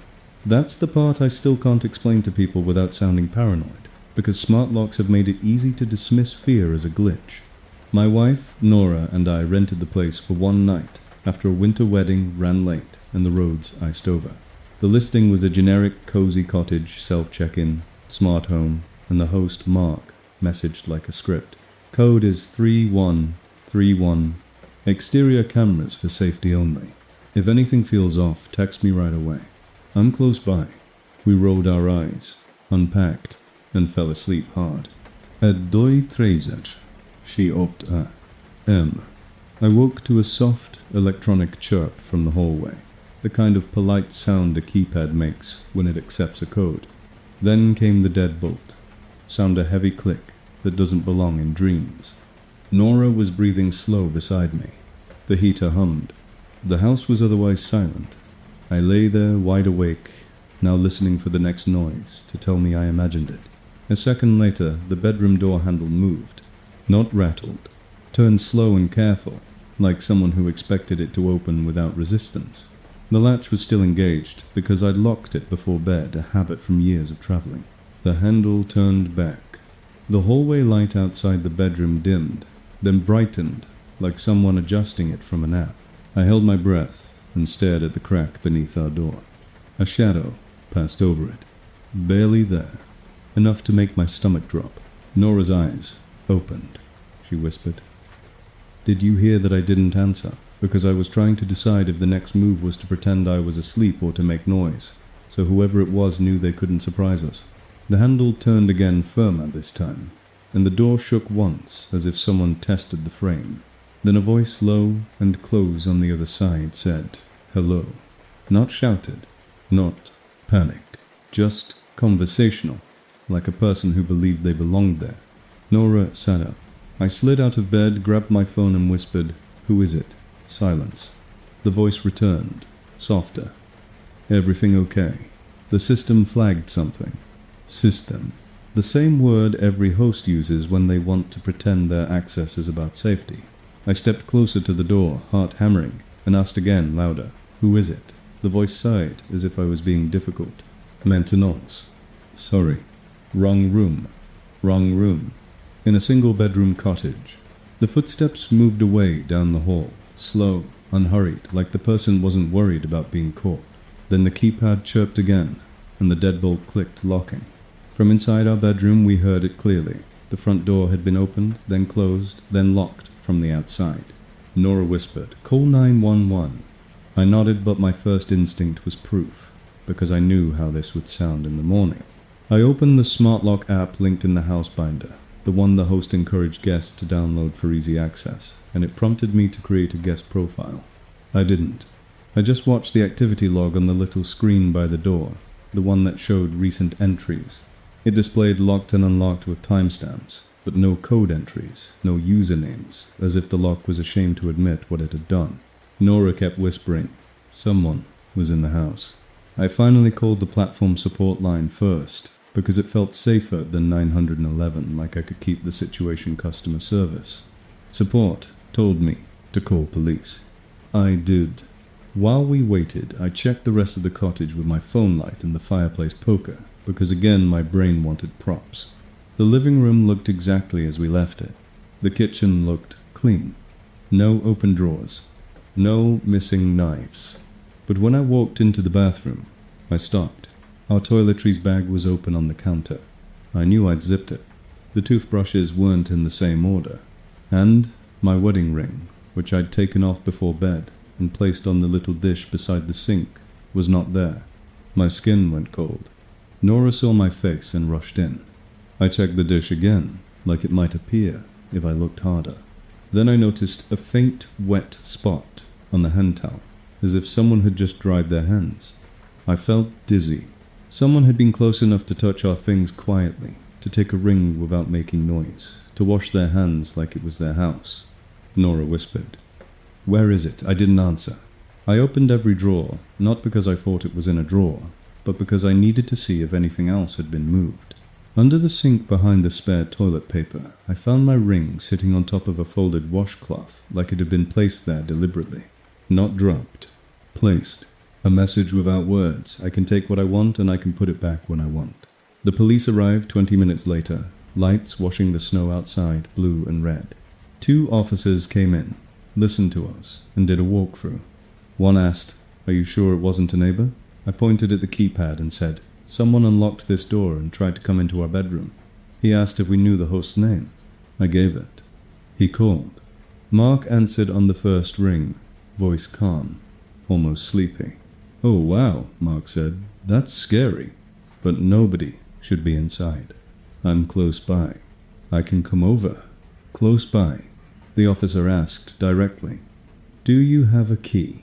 Mark paused, then said, "For emergencies, yes, but I would never enter with guests." The officer asked. "Did you enter tonight?" Mark said, "Absolutely not." I watched the officer's face remain neutral, but his eyes hardened slightly. He asked Mark for the lock access logs. Mark said he could send them in the morning. The officer asked Mark where he was right now. Mark said, 10 minutes away. Close by in miles, and also close by in control. After the officers left, they told us to leave too, to go to a hotel, that the situation was suspicious, but without a suspect on scene and no forced entry, their options were limited. I wanted to argue, but exhaustion and fear make you compliant. We packed, in silence. On the kitchen counter I saw something that hadn't been there earlier, a mug still warm with a faint lipstick smudge. Nora and I don't wear lipstick. We hadn't made tea.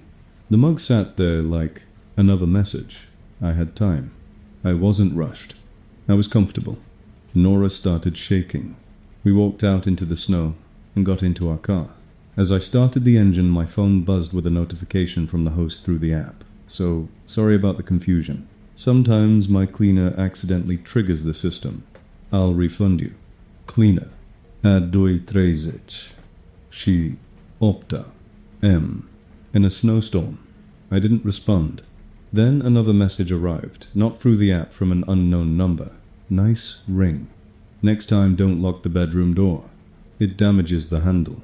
I stared at the words until they blurred, because the only way he could know the bedroom handle had been locked was if he had turned it. And the only way he could know it damaged anything was if he had felt the resistance and gotten angry that a simple piece of metal kept him from finishing whatever he came to do. We drove to a hotel and didn't sleep. In the morning, the platform emailed saying the host reported guest misconduct and tampering with safety locks. The police called to say the lock manufacturer confirmed the model had a physical override key that bypasses code logs entirely. No digital trace. And when I checked our car in daylight, I found a small smear of mud on the passenger side door handle, not ours. And pressed into it, faint but clear, was a fingerprint pattern like someone had held on and leaned close, watching us through the glass before finally walking away, certain we'd never be able to prove they were there.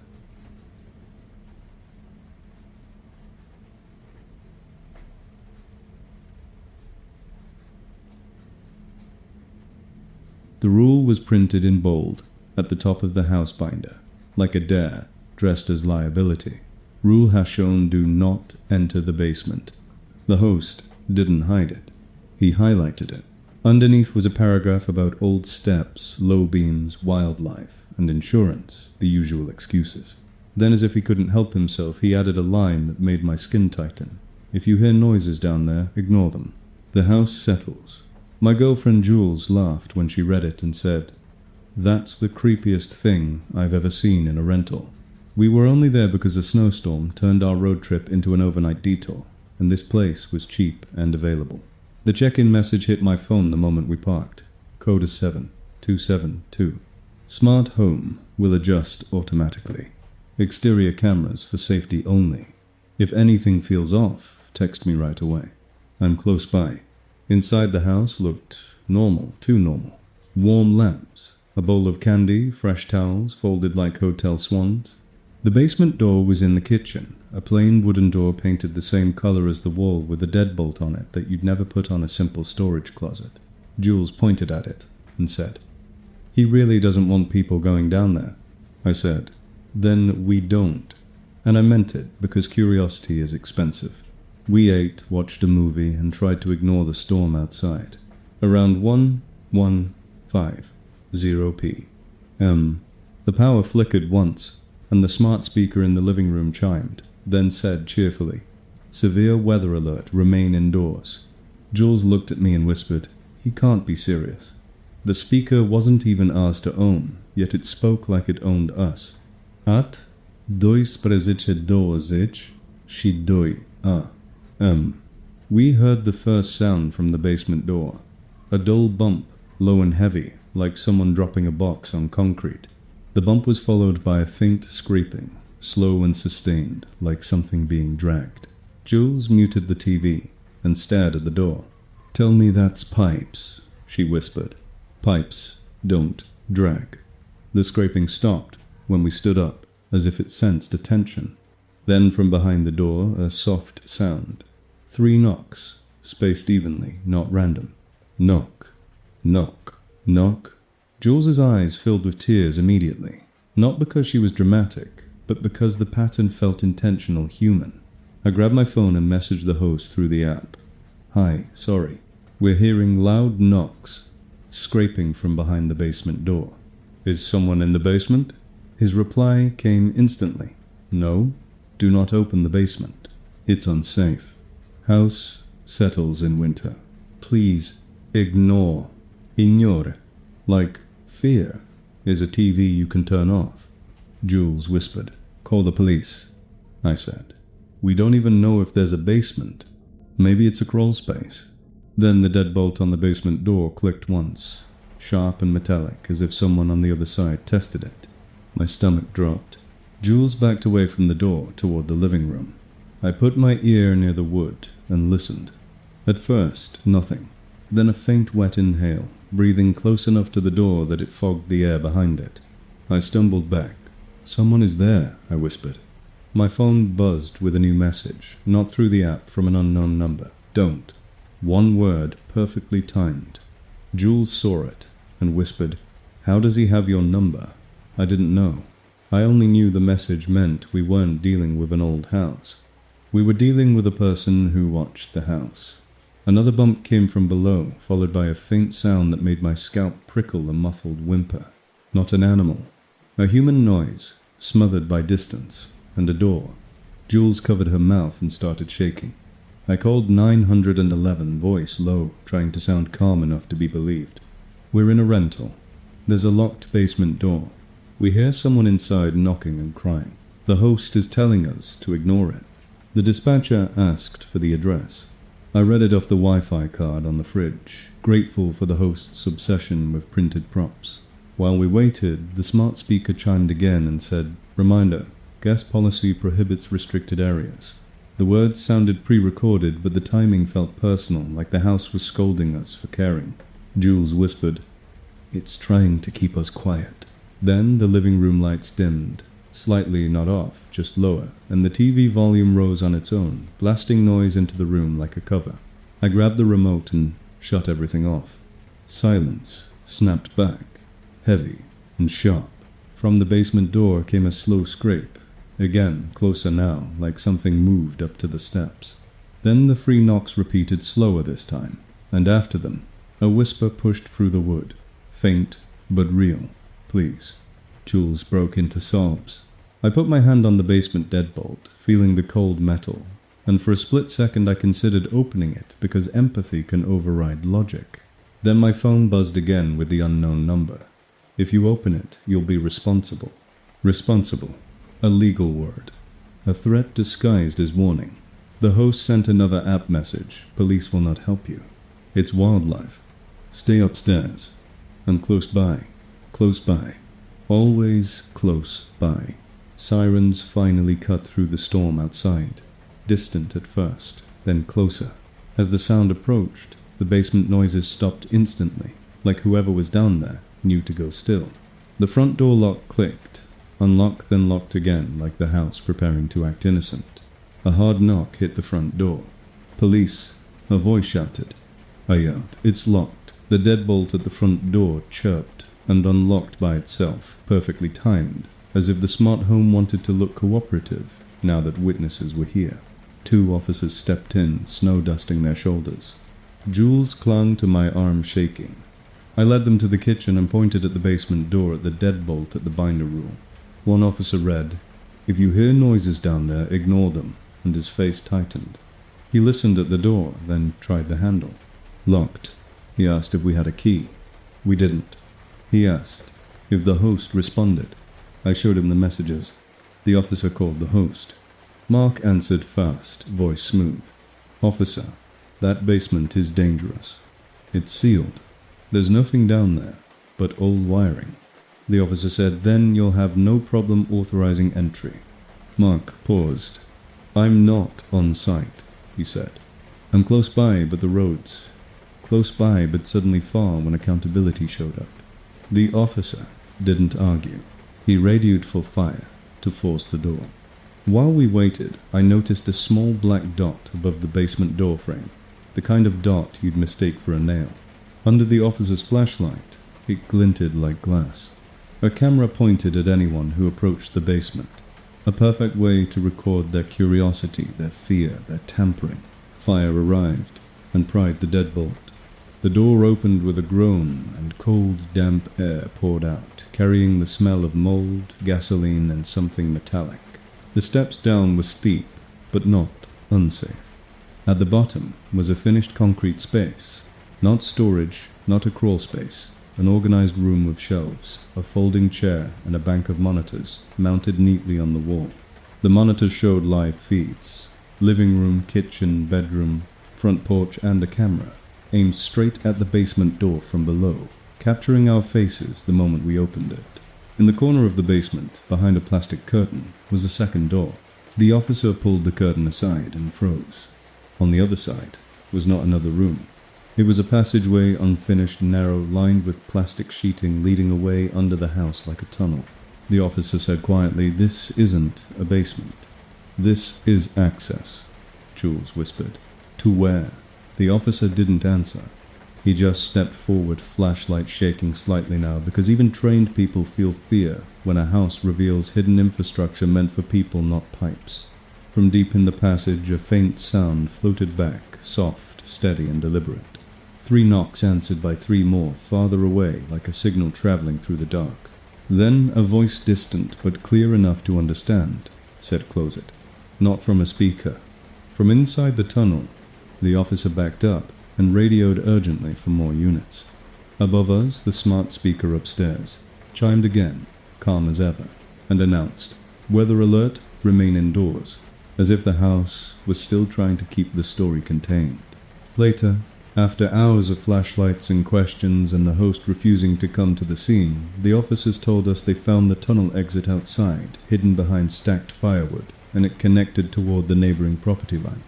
They said they found no one inside, no victim, no obvious person to arrest on the spot. The monitors were still warm though, like they'd been watched minutes ago. The recording icon on the screen was still on, and when I checked my phone at dawn, the unknown number had sent one final message: "Rule Hashon exists for a reason. Now you know what happens when you break it."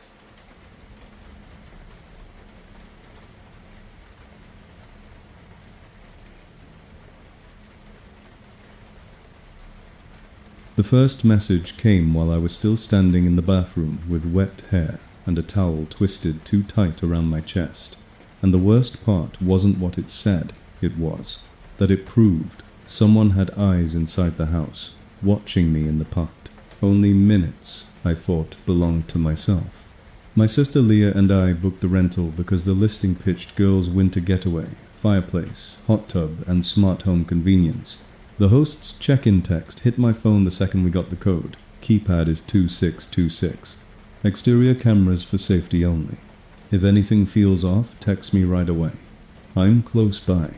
Leah laughed and said, "They always say they're close by," and I shrugged like it didn't matter. The place was spotless, staged, too perfect. Folded towels in a basket, a bowl of mints, a framed sign that said "Relax." We ate, watched a dumb movie, and tried to ignore the storm wind, tapping the windows like impatient fingers. Around 1:14 p.m., I went to shower. The bathroom was the nicest room in the house. Glass shower rainfall head, a huge mirror that made the small space feel expensive. I locked the door out of habit, mostly for my own comfort, and turned the water hot enough to steam. Halfway through the bathroom, light dimmed, slightly on its own, just a notch, like the house decided it preferred mood lighting. I didn't think much of it until I stepped out and saw the mirror had a clear oval in the center where the fog wouldn't stick. I stared at it, annoyed, and wiped it with my palm. The oval stayed cleaner than the rest, like a window pretending to be glass. I remembered the fingertip test and felt stupid even considering it, but my finger touched the mirror and the reflection touched back with almost no gap. My stomach tightened. Then I heard Leah calling my name through the door. "You okay?" she asked. I said, "Yeah," too quickly. I dried off, put on a big sweatshirt and leggings, and opened the door. Leah was in the hallway, holding her phone, face pale. "Did you just change?" she asked. "Yeah, why?" She turned her phone so I could see the screen. It was a text from the host's number, not through the app. A plain message like we were friends. "That color looks good on you." The sweatshirt, not the towel. My skin went cold. Leah whispered. "He texted me that not you." The angle of it hit me hard. He was testing who would react, who would freeze, who would keep quiet. I felt my heart beat in my throat. Leah scrolled up. There was another message from 10 minutes earlier. "Everything good, you ladies settling in." Then, right after I stepped out of the shower, "That color looks good on you." Leah said, "How would he know what you're wearing?" I didn't answer because the answer was already crawling over my skin. Cameras. Somewhere in the hallway. In the living room. Maybe in the bathroom mirror itself. Leah started pacing. "That's illegal," she said. "That's..." Her voice broke, and she swallowed hard. I opened the rental app and messaged the host through it, forcing myself to keep the tone neutral. "Hi. Please only contact us through the app. Also, what did you mean by commenting on clothing?" His reply came instantly. "Oh, wow, sorry, autocorrect. I meant the couch color looks good with the rug." Mistyped. My bad. Couch color. With the rug. The excuse was sloppy on purpose, like he didn't care if we believed it, only that we'd accept the discomfort and stay. Leah whispered, "He's lying." My phone buzzed another direct text. Not through the app. Don't worry. I just keep an eye on my property. Exterior. Only. Exterior only typed like a taunt, after we'd already read it in the listing. I walked back into the bathroom and looked at the mirror again.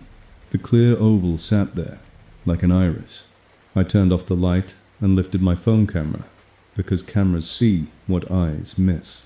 On my screen, 2 faint purple pinpoints appeared near the mirror frame, high in the corner where the molding met the wall. Infrared. My mouth went dry. I tilted the phone. The pinpoints moved with the angle consistent, steady. Leah stood behind me, breathing fast, and whispered, "Please tell me that's not. I didn't finish the sentence." I opened the cabinet under the sink and found a white box, plugged into the outlet labeled hub, and beside it taped to the inside wall, a small printed diagram that said, "Mirror sensor, motion, sensor, motion," the same language that turns surveillance into safety. My phone buzzed again, with the app notification host, checking in. Motion detected in bathroom. Leah made a sound like she might vomit. "He knows you're in there," she said. I typed through shaking hands. "We are leaving. Do not contact us again. We are reporting this." The host replied immediately, "Please don't overreact. Storm is dangerous. Roads are bad. Stay inside and we can discuss." Discuss. Like he expected access to the conversation because he already had access to the rooms. Leah grabbed her keys. "No," she said. We moved fast, not packing neatly, just shoving essentials into bags. I kept my phone recording, narrating what we found without pausing, because I knew how these stories get rewritten when you don't have proof. The living room lights flickered. Then the smart speaker chimed and said, calm and cheerful, "Severe weather alert, remain indoors." Leah snapped, "Shut up," and unplugged it. The moment she did, the speaker went dark, and my phone buzzed with a direct text, "Don't unplug things." My blood turned to ice. Leah whispered, "He's watching in real time." We reached the front door. The deadbolt turned, then clicked back into place. Locked. I tried again. Same. Leah's hands shook as she dialed 911. While it rang, the host sent another app message. "If you damage equipment, you'll be charged. Please stay calm." Damage. Equipment. He was building a narrative. Leah spoke to the dispatcher and read the address off a Wi-Fi card on the fridge because, thank God, the host liked printed props. "We found signs of hidden cameras," she said. "The host is commenting on our clothing. The smart lock is not letting us leave." The dispatcher told us to stay on the line.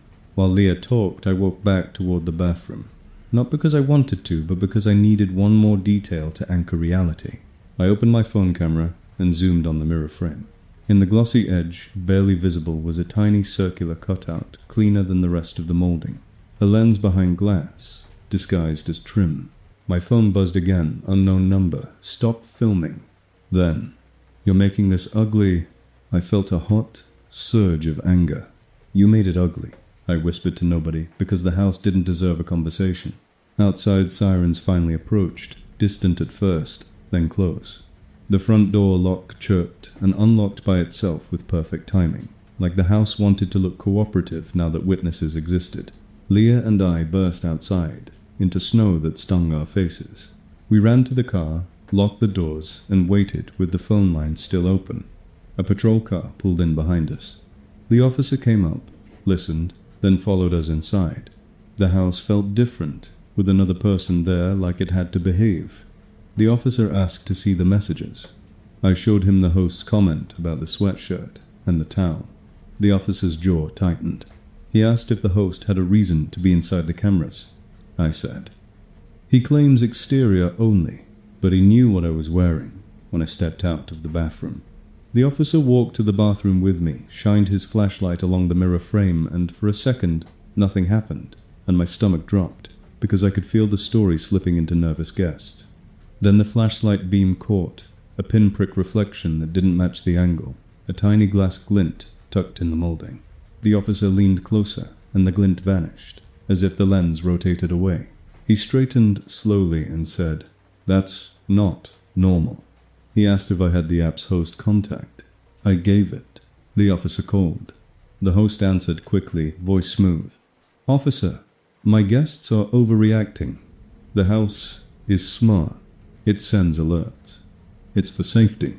The officer said, "Did you send a text commenting on a guest's clothing?" A pause, small but real. "Miscommunication," the host said. "Autocorrect," the officer said.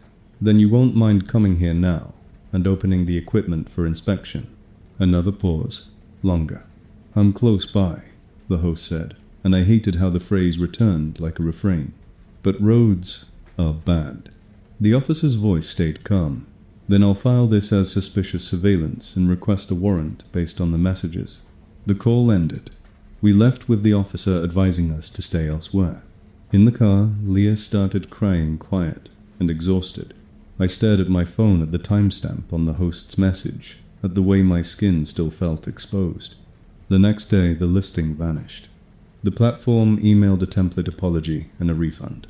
And in my camera roll, my video of the mirror frame had disappeared, replaced by a single still image, saved automatically the bathroom mirror, with the clear oval in the center, and in the oval, faint but unmistakable, the reflection of a phone, held up at eye level. Mine captured from a higher angle than I could have filmed, as if something above the mirror had taken a picture of me while I tried to prove it existed.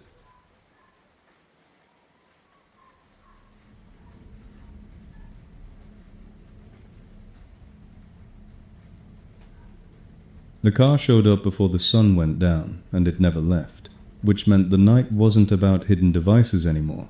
It was about a person choosing to be visible, because he knew visibility is still control when you can't do anything about it. My boyfriend Evan and I rented the cabin because the listing promised isolated winter retreat, and the city had become too loud to sleep. The host's message arrived as soon as we hit the driveway. Code is 8080. Exterior cameras for safety only. If anything feels off, text me right away. I'm close by. The cabin sat at the end of a long lane, lined with pine trees. Snow had drifted against the porch steps. It felt like the kind of place where nothing could reach you, which is exactly why it was the wrong place to be when something did. We unloaded, lit the fireplace, and tried to settle into the quiet. At Chasse dois Prezeche, Evan looked out the living room window and said, "Someone's here." A dark sedan was parked half hidden near the tree line, where the driveway met the road angled, so its headlights faced the cabin but weren't on. Just sitting. Engine off? Maybe. Or idling so quietly we couldn't hear. The driver's side window reflected the snow, making it impossible to see inside. I told myself it was a neighbor turning around. Someone lost. 10 minutes passed. The car didn't move. Evan took his phone out and zoomed. The brake lights flashed once, then went dark like a blink. Arsenio. My stomach tightened. I messaged the host through the app, trying to sound casual. "Hey, just checking there's a car parked near the end of the driveway by the trees. Is that yours or a neighbor's?" The reply came instantly. "Nope. Probably someone turning around. You're fine. Enjoy your stay. I'm close by if you need anything." Close by. The phrase landed heavier now because the car was close by too. Evan muttered, "That's not a turnaround. That's a stakeout." We tried to ignore it. We cooked, drank a little wine, and kept the blinds half drawn. Every few minutes I caught myself listening for tire crunch, for a door opening, for footsteps in snow. At opt, tre, pu. The car's interior light flicked on briefly, illuminating a silhouette in the driver's seat. The light shut off. The silhouette remained. My skin crawled. Evan said, "I'm going to go out there and ask what they want." I grabbed his arm. "No," I said, louder than I meant. If they wanted to be asked, they wouldn't be hiding. Evan paced. He checked the smart lock, confirmed it was locked, then checked it again like repetition could reinforce it. Ed Noah Zechepu. Our phones both buzzed with an app message from the host. Just a heads up, wildlife sometimes triggers the exterior cams. If you see headlights, it's nothing. We stared at each other. Headlights. We hadn't mentioned headlights. We hadn't mentioned the car again after the first message. Evan whispered, "He's watching us watch it." The cabin suddenly felt like a glass box placed in the snow for someone else's entertainment. At 9:30, the sedan's headlights turned on. Bright beams aimed directly at the cabin windows, flooding the living room in harsh white light, even through the blinds. It wasn't an accident. It wasn't a neighbor. It was a deliberate act of saying I can turn the night into day whenever I want. Evan moved to the window and pulled the blind slightly. The headlights stayed steady. I saw the outline of the driver's head still facing us. My phone buzzed. Direct text, unknown number. Don't be scared. I'm just making sure you're safe. My blood went cold. I hadn't given my number to the host. The message wasn't through the app. Someone had our contact information, and someone was close enough to know exactly when the headlights came on. Evan whispered, "Call the police." I hesitated, because we didn't know the exact address, only a map pin and a long driveway. But hesitation is what this kind of person counts on. I called 911 anyway, and read the address off the printed Wi-Fi card on the fridge. The dispatcher asked if the person was threatening us. I said, "There, sitting at the end of the driveway with headlights aimed at the house for over an hour. The host is messaging like he knows. We feel unsafe." The dispatcher said an officer would respond, but rural calls take time. The headlights stayed on. The car didn't move. Evan tried to film through the blinds, but the glare washed the image out. The cabin lights flickered once, like the smart system adjusted, then dimmed slightly, and I realized the house itself was reacting to the situation as if it were part of it. Another app message from the host. "Please keep blinds closed at night. Neighbors value privacy." Neighbors. There were no visible neighbors. The only neighbor was the car. The text felt like a joke written for one audience, him. Evan snapped and opened the front door, stepping onto the porch with his hands raised, like he wanted the driver to see he wasn't armed. "Hey," he shouted, "do you need something?" The headlights didn't move. The driver didn't respond. Then slowly the sedan rolled forward a few feet, crunching snow, stopping closer to the cabin without crossing the yard, like it wanted to demonstrate it could approach at any pace. Evan backed into the doorway. I locked the door. The lock chirped, and immediately our phones buzzed with another direct text. "Locking it won't help. I have the code." I felt sick, Evan said. "We're leaving." I grabbed my bag and started stuffing things into it without caring what I forgot. Evan went to the front door and turned the deadbolt. It clicked open, then clicked shut again, like a remote override. He tried again. Same. The lock was cycling under someone else's control. The headlights outside remained steady, holding us in the spotlight like we were actors who couldn't leave the stage. Evan kicked off his shoes and ran to the back door. It was locked, too. The smart speaker chimed and said, cheerful and calm, "Severe weather alert, remain indoors." Evan shouted, "Shut up," and unplugged it. The lights flickered again. The heater fan surged. The cabin sounded like it was waking up. My phone buzzed with a new message from the unknown number. "If you try to run, you'll slip. Be smart." A threat disguised as concern, Evan whispered. He's enjoying this. We waited, trapped between a locked door and the car's headlights. The storm outside wasn't even that bad light snow, wind, but in that beam of light every flake looked like a swarm. At Zeche do Zech Shishaptepa. The sedan's driver door opened. A figure stepped out, tall, slow hands in pockets, face hidden by the glare. He didn't walk toward the cabin. He just stood beside the car, staring at us. My phone buzzed. "See? I'm real." Evan raised his own phone and started recording the figure, narrating the time and what was happening because we needed something that didn't depend on the platform. The figure lifted a hand slightly, not a wave, more like acknowledgement. Then he got back in the car and shut the door. The headlights remained on. Minutes later, we heard another sound, tires on snow coming up the driveway. A different vehicle, slower, heavier. The headlights of a patrol car washed the trees blue and red. The sedan's headlights clicked off instantly, as if it wanted to disappear now that authority arrived. The sedan rolled backward a few feet, trying to merge into darkness. The patrol car pulled up and stopped between us and the sedan blocking it. An officer stepped out and shined a flashlight into the sedan. The driver window lowered a fraction. I couldn't hear what they said, but I saw the officer's posture change, his shoulders squaring. He spoke into his radio. Evan and I opened the door only after the officer signaled it was safe. We stepped out, shaking, pointing, explaining, showing the messages. The officer asked the sedan driver for ID. The driver remained calm, too calm. The officer walked back to us and said, "He claims he's the property owner, checking on a disturbance alert." I felt a cold fury. Evan said, "He's been here for hours. He texted us from an unknown number. He locked our doors." The officer looked at our screenshots, and his face tightened. He walked back to the sedan, spoke again, then returned and said he does own the property. He says the lock logs will show you were safe. Safe. The word made me want to scream.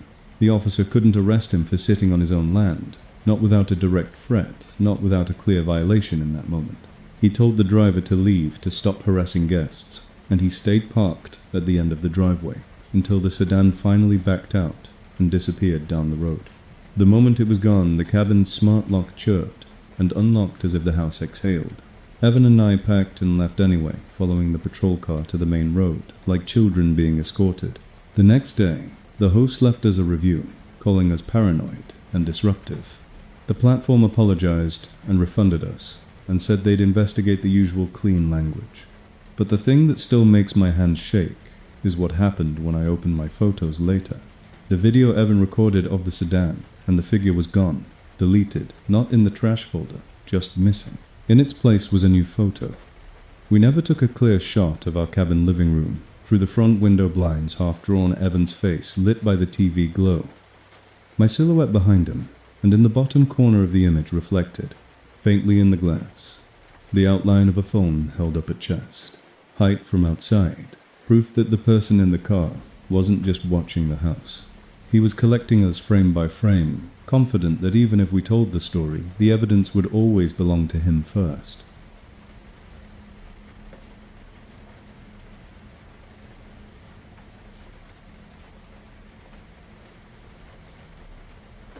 It wasn't the missing things that scared me first. It was the way the house tried to convince me nothing had happened by putting everything back where it belonged, like it could rewrite the day while we were gone. My partner Elise and I rented the place for a long winter weekend because we needed a reset snow quiet, a cabin far enough from the city that we could pretend we weren't being watched by anyone but ourselves. The host's message was the same polished friendliness every listing seems to use now. Code is 6060. Smart home for your comfort. Exterior cameras for safety only. If anything feels off, text me right away. I'm close by. We arrived after dark, found the heat already on and a playlist already playing, and we laughed about how the cabin felt like it was performing coziness. The first night was normal enough that we started to relax. We slept. We cooked. We made coffee in the morning and watched snow fall through the big living room window. Around noon, we left to drive into town for groceries and a quick hike on a trail the binder recommended. We were gone for 3 hours, maybe 4. We took our phones, our wallets, and the car keys, and we locked the door behind us, listening to the smart lock chirp like a tiny promise. The world outside was bright, cold, and honest. When we pulled back into the driveway, the cabin looked unchanged. Porch light on curtains drawn the same way. Smoke curling from the chimney like it had been breathing while we were away. The smart lock accepted our code immediately, but the door wasn't fully latched. It was closed, but slightly ajar, the kind of half shut you get when someone pulls it tight, but doesn't hear the click. Elise froze on the porch and whispered, "Did we leave it like that?" I said no too quickly because my brain wanted to erase the detail. Inside, the air felt warmer than before, like someone had been moving around. The playlist was off now. The living room looked staged, again too neat. Our jackets were hanging on hooks by the door, which was normal, except I knew I'd tossed mine over a chair before we left. The throw blanket was folded into a crisp rectangle, instead of the messy pile we left on the couch. The mugs we used for coffee were clean and put away. It was like the house had been reset to listing photo mode. Elise walked to the kitchen and stopped. "Why is the fruit bowl moved?" she asked. The ceramic bowl of fake pine cones on the counter had shifted a few inches, rotated slightly, as if someone had touched it while pretending not to. I told myself it meant nothing. Then I saw my backpack sitting upright by the fireplace. I had left it on the bedroom floor. I walked to the bedroom and felt my stomach drop. The bed was made. Not we pulled the comforter up, but hotel-made corners, tucked pillows stacked, the spare blanket folded at the foot like a display. Elise whispered, "We didn't do that." I opened the closet and found my suitcase closed and zipped. I had left it open. My toiletry bag was zipped too. Elise stepped past me and went straight to the nightstand. Her phone charger cable was coiled neatly the way she coils it when she's nervous. She said I didn't do that. The cabin wasn't just tidy. It was corrected. Someone had entered, touched our things, and then tried to remove their fingerprints by making the place look untouched. That's when the fear hit sharp and physical, because the violation wasn't theft. It was intimacy. Someone had been close enough to know our habits, to know what normal looked like for us to imitate it badly, like a person forging a signature. Elise grabbed her phone and opened the rental app to message the host. But before she typed anything, my phone buzzed with a platform notification, "Host. Just checking in everything. Okay." The timing was perfect, as if he'd been watching a feed and saw our headlights return. Elise typed, "We just got back and it looks like someone has been inside." The door was ajar and our belongings were moved. The reply came instantly. "No one has been inside. Cleaner was there yesterday. Sometimes doors swell in winter and don't latch. You're safe. I'm close by if you need anything." Close by. The phrase felt like a hand on the back of my neck. Elise wrote, "Our bed was made and our suitcase was closed." It wasn't like that when we left. The host housekeeping standard. They probably did it earlier. While we were gone today, Elise started shaking anger, mixing with fear. She said, "Ask for the lock log." I did. I typed, "Can you send the smart lock entry log for today?" A pause longer than his other replies, just long enough to feel intentional. Then, those logs aren't always accurate. Smart system sometimes thinks late. Please don't worry. Not accurate when they could incriminate him. I opened the smart lock keypad panel by the door, the little screen that showed recent activity, and scrolled. It displayed our entry just now. Beneath it was another entry, timestamped while we were away, unlocked. No name, no code. Just the event like a confession without a signature. Elise leaned close and whispered, "There. It says it." My hands were shaking as I filmed the screen with my phone narrating the timestamp out loud. Then the screen flickered, went black for a second and came back on, with the entry gone. The list now showed only our arrival. Elise stared at it like the house had blinked. "Did it just delete it?" she whispered. The living room lights dimmed a notch, subtle enough to blame on power, and the smart speaker on the mantel chimed. A calm, synthetic voice said, "Welcome back." We hadn't touched it. Then softer, almost like a whisper, layered under the synthetic tone, it added, "You're home." Elise's eyes filled with tears, immediately, not because she was fragile, but because the sentence made it feel like we had stepped back into someone else's ownership. We started checking for missing items, because that's the story people understand. My watch was still in my bag. My wallet was still on the dresser. Nothing obvious was gone. That almost made it worse, because it meant the point wasn't taking. The point was touching. Elise went to the bathroom and screamed my name. I ran in and saw what she was pointing at. Our toothbrushes were standing upright in the holder, but swapped. Mine on her side, hers on mine, like a childish prank. Except it wasn't childish. It was personal. Someone had stood at our sink and played with the smallest objects of our routine because they knew it would get under our skin. On the mirror, faint but visible in the steam from the shower earlier, was a clean rectangle where the fog refused to stick like a phone screen had been pressed there. Elise whispered. "He took pictures." I checked the trash can. The liner had been replaced. New bag. New tie. Someone had taken out the trash, not because it needed it, but because they didn't want us finding anything they left behind. I opened the kitchen drawer, where we tossed receipts from town. The receipts were neatly stacked, aligned, and clipped with a small binder clip that didn't belong to us. Elise picked it up and turned it over. On the metal arm, someone had etched a tiny letter M with a sharp object. I felt sick. A signature. A trophy. Elise said. We need to leave. I agreed, but my brain kept searching for proof that wouldn't vanish. I walked into the living room and looked at the bookshelf where the binder sat. A new page had been added to the binder's front pocket, a clean sheet of paper with a single sentence typed in plain black font. House. Rule update. Please, put things back where you found them. Elise made a sound like she couldn't breathe. It wasn't a rule. It was a message I noticed you noticed. I can enter whenever I want, and I can frame it as tidying. I called 911 and forced myself to sound calm, because panic is how people lose credibility. We're in a short-term rental. We believe someone entered while we were gone. Door was ajar. Belongings moved. Smart lock activity appears to have been edited. Host is responsive in a way that suggests monitoring. The dispatcher asked for the address. I read it from the Wi-Fi card on the fridge. While we waited, my phone buzzed with a direct text from an unknown number. You're making a mess. I cleaned up for you. Elise looked at me and whispered, he's mad. Another text arrived. Don't leave the cabin unlocked again. We hadn't. The lie was the point it let him position himself as authority. Outside, sirens eventually cut through the snow. The moment they did, the cabin behaved. The lights brightened. The smart speaker went silent. The lock screen displayed a clean, innocent lock. The officers listened, walked through, found no forced entry, and one of them said the thing I expected. Could you have left the door ajar? Elise's voice rose. No, we know what we did.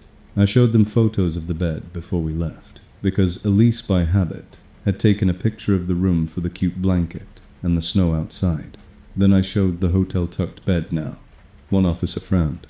That's different, he admitted. They took a report, advised us to leave, and said without a clear suspect on scene it would be difficult to pursue. We packed fast. On the way out, Elise opened her coat pocket and froze. Inside was a small folded slip of paper she hadn't put there. She opened it with shaking fingers. It was one of our grocery receipts from town, and on the back, in neat handwriting, someone had written, "Next time buy the chamomile. You'll sleep better." Elise dropped it like it burned, because we had joked about chamomile in the car, laughing about being too anxious for this rustic nonsense. We hadn't said it in a text. We hadn't said it loudly. We had said it to each other in a car, thinking the only witness was the storm. And that's when I understood the rearranged belongings weren't the horror. The horror was the house listening long enough to repeat our private jokes back to us, proving it could step into our lives whenever it wanted, tidy up the evidence, and still leave a note that said calmly that it had been there.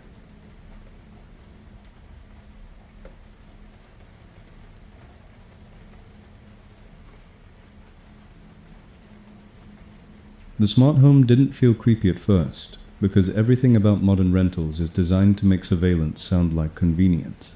Voice control, automated comfort, security features language that turns a stranger's access into a selling point. My brother Ryan and I booked the place, because it advertised itself as fully automated winter loft, and we thought it would be funny to ask the lights to dim like we were rich. The host's check-in message arrived immediately. Code is 1212. Smart devices are in guest mode for your privacy. Exterior cameras for safety only. If anything feels off, text me right away. I'm close by. Guest mode for your privacy. It sounded reassuring until it became a joke told at our expense. The loft was clean, minimalist, and full of devices. A smart speaker on the kitchen counter, a thermostat with a glowing screen, a smart TV, smart bulbs, even a tablet mounted on the wall labeled Home Control. The tablet displayed buttons for lights, temperature locks, and something called scenes. One scene was named Good Night. Another was Away. Another was Welcome Home. We joked about it and pressed Welcome Home. The lights warmed, soft music started, and the blinds lowered halfway by themselves, like the loft was performing intimacy on command. That should have been the warning the house could change itself without asking us. Around 9 p.m., Ryan went to the store across the street for drinks. and I stayed back to work on my laptop. While he was gone, I tested the smart speaker out of boredom.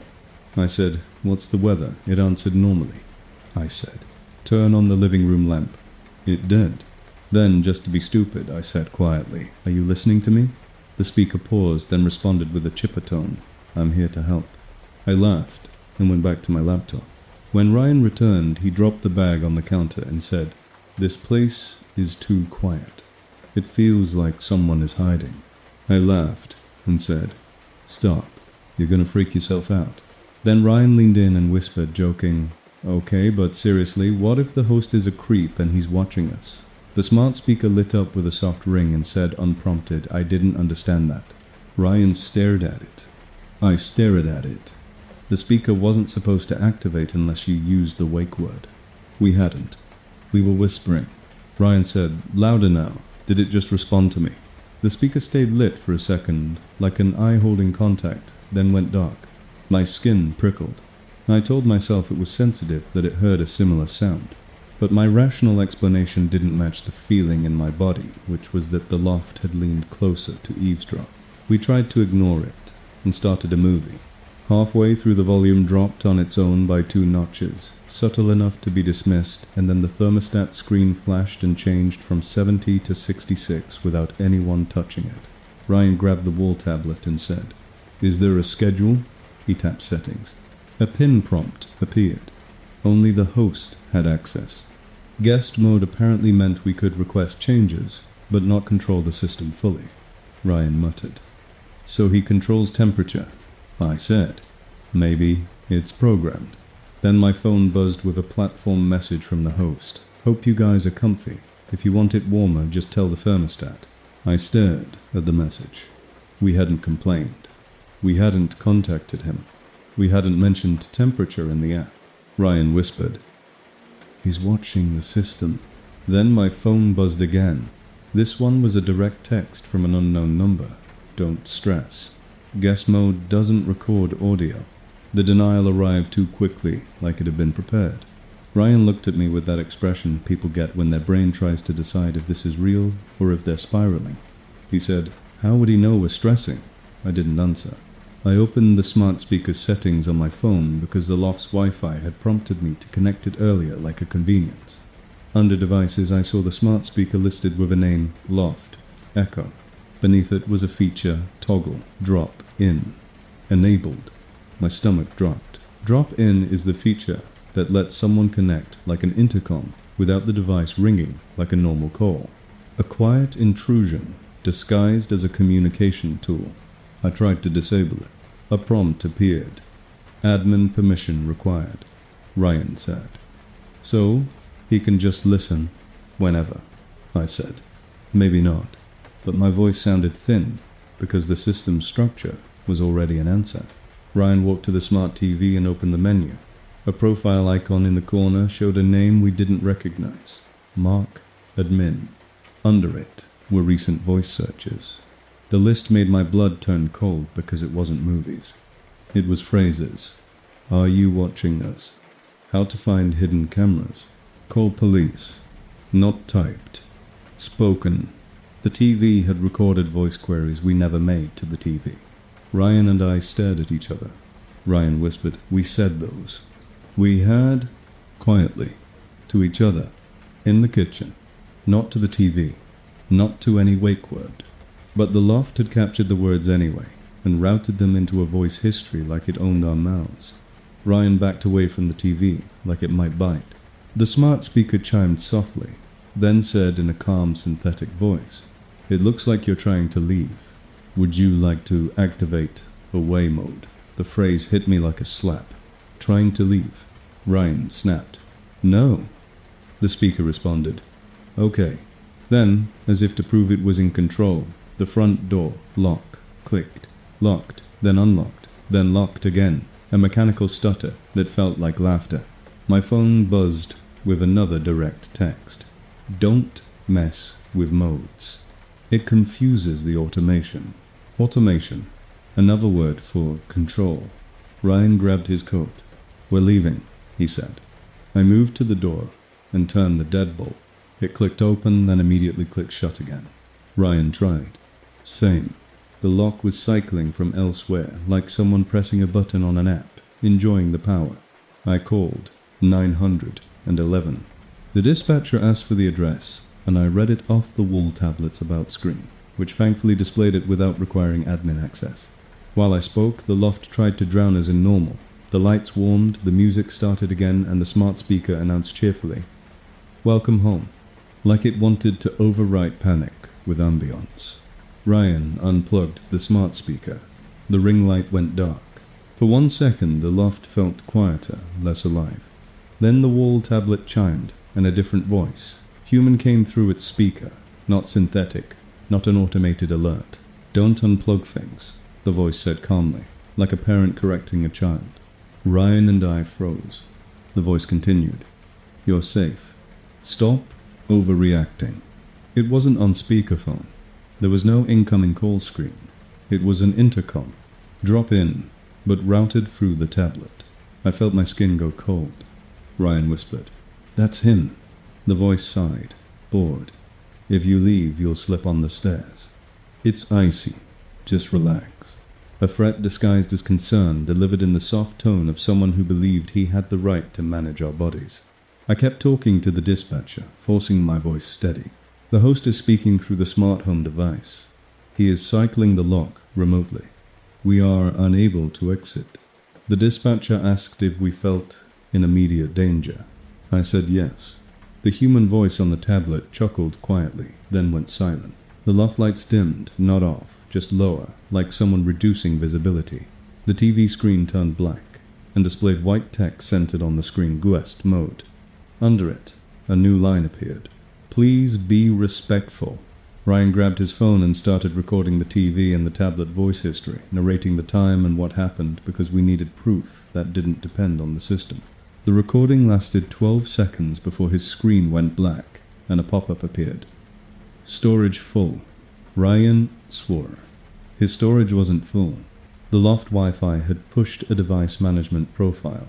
When we connected one of those agree-to-term screens nobody reads, and suddenly I wondered what permissions we'd handed over. Sirens approached outside, distant, then closer. The lock stopped cycling and stayed locked, pretending innocence. A hard knock hit the door. "Police!" someone shouted. I yelled, "It's locked!" The deadbolt chirped and unlocked by itself with perfect timing, like the loft wanted to look cooperative now that witnesses existed. 2 officers stepped in, and immediately the ambient music stopped. The lights brightened. The TV returned to a normal menu. The loft snapped back into listing photo behavior. I showed the officers the TV voice search history. I showed them the drop-in toggle we couldn't disable. I showed them the direct texts.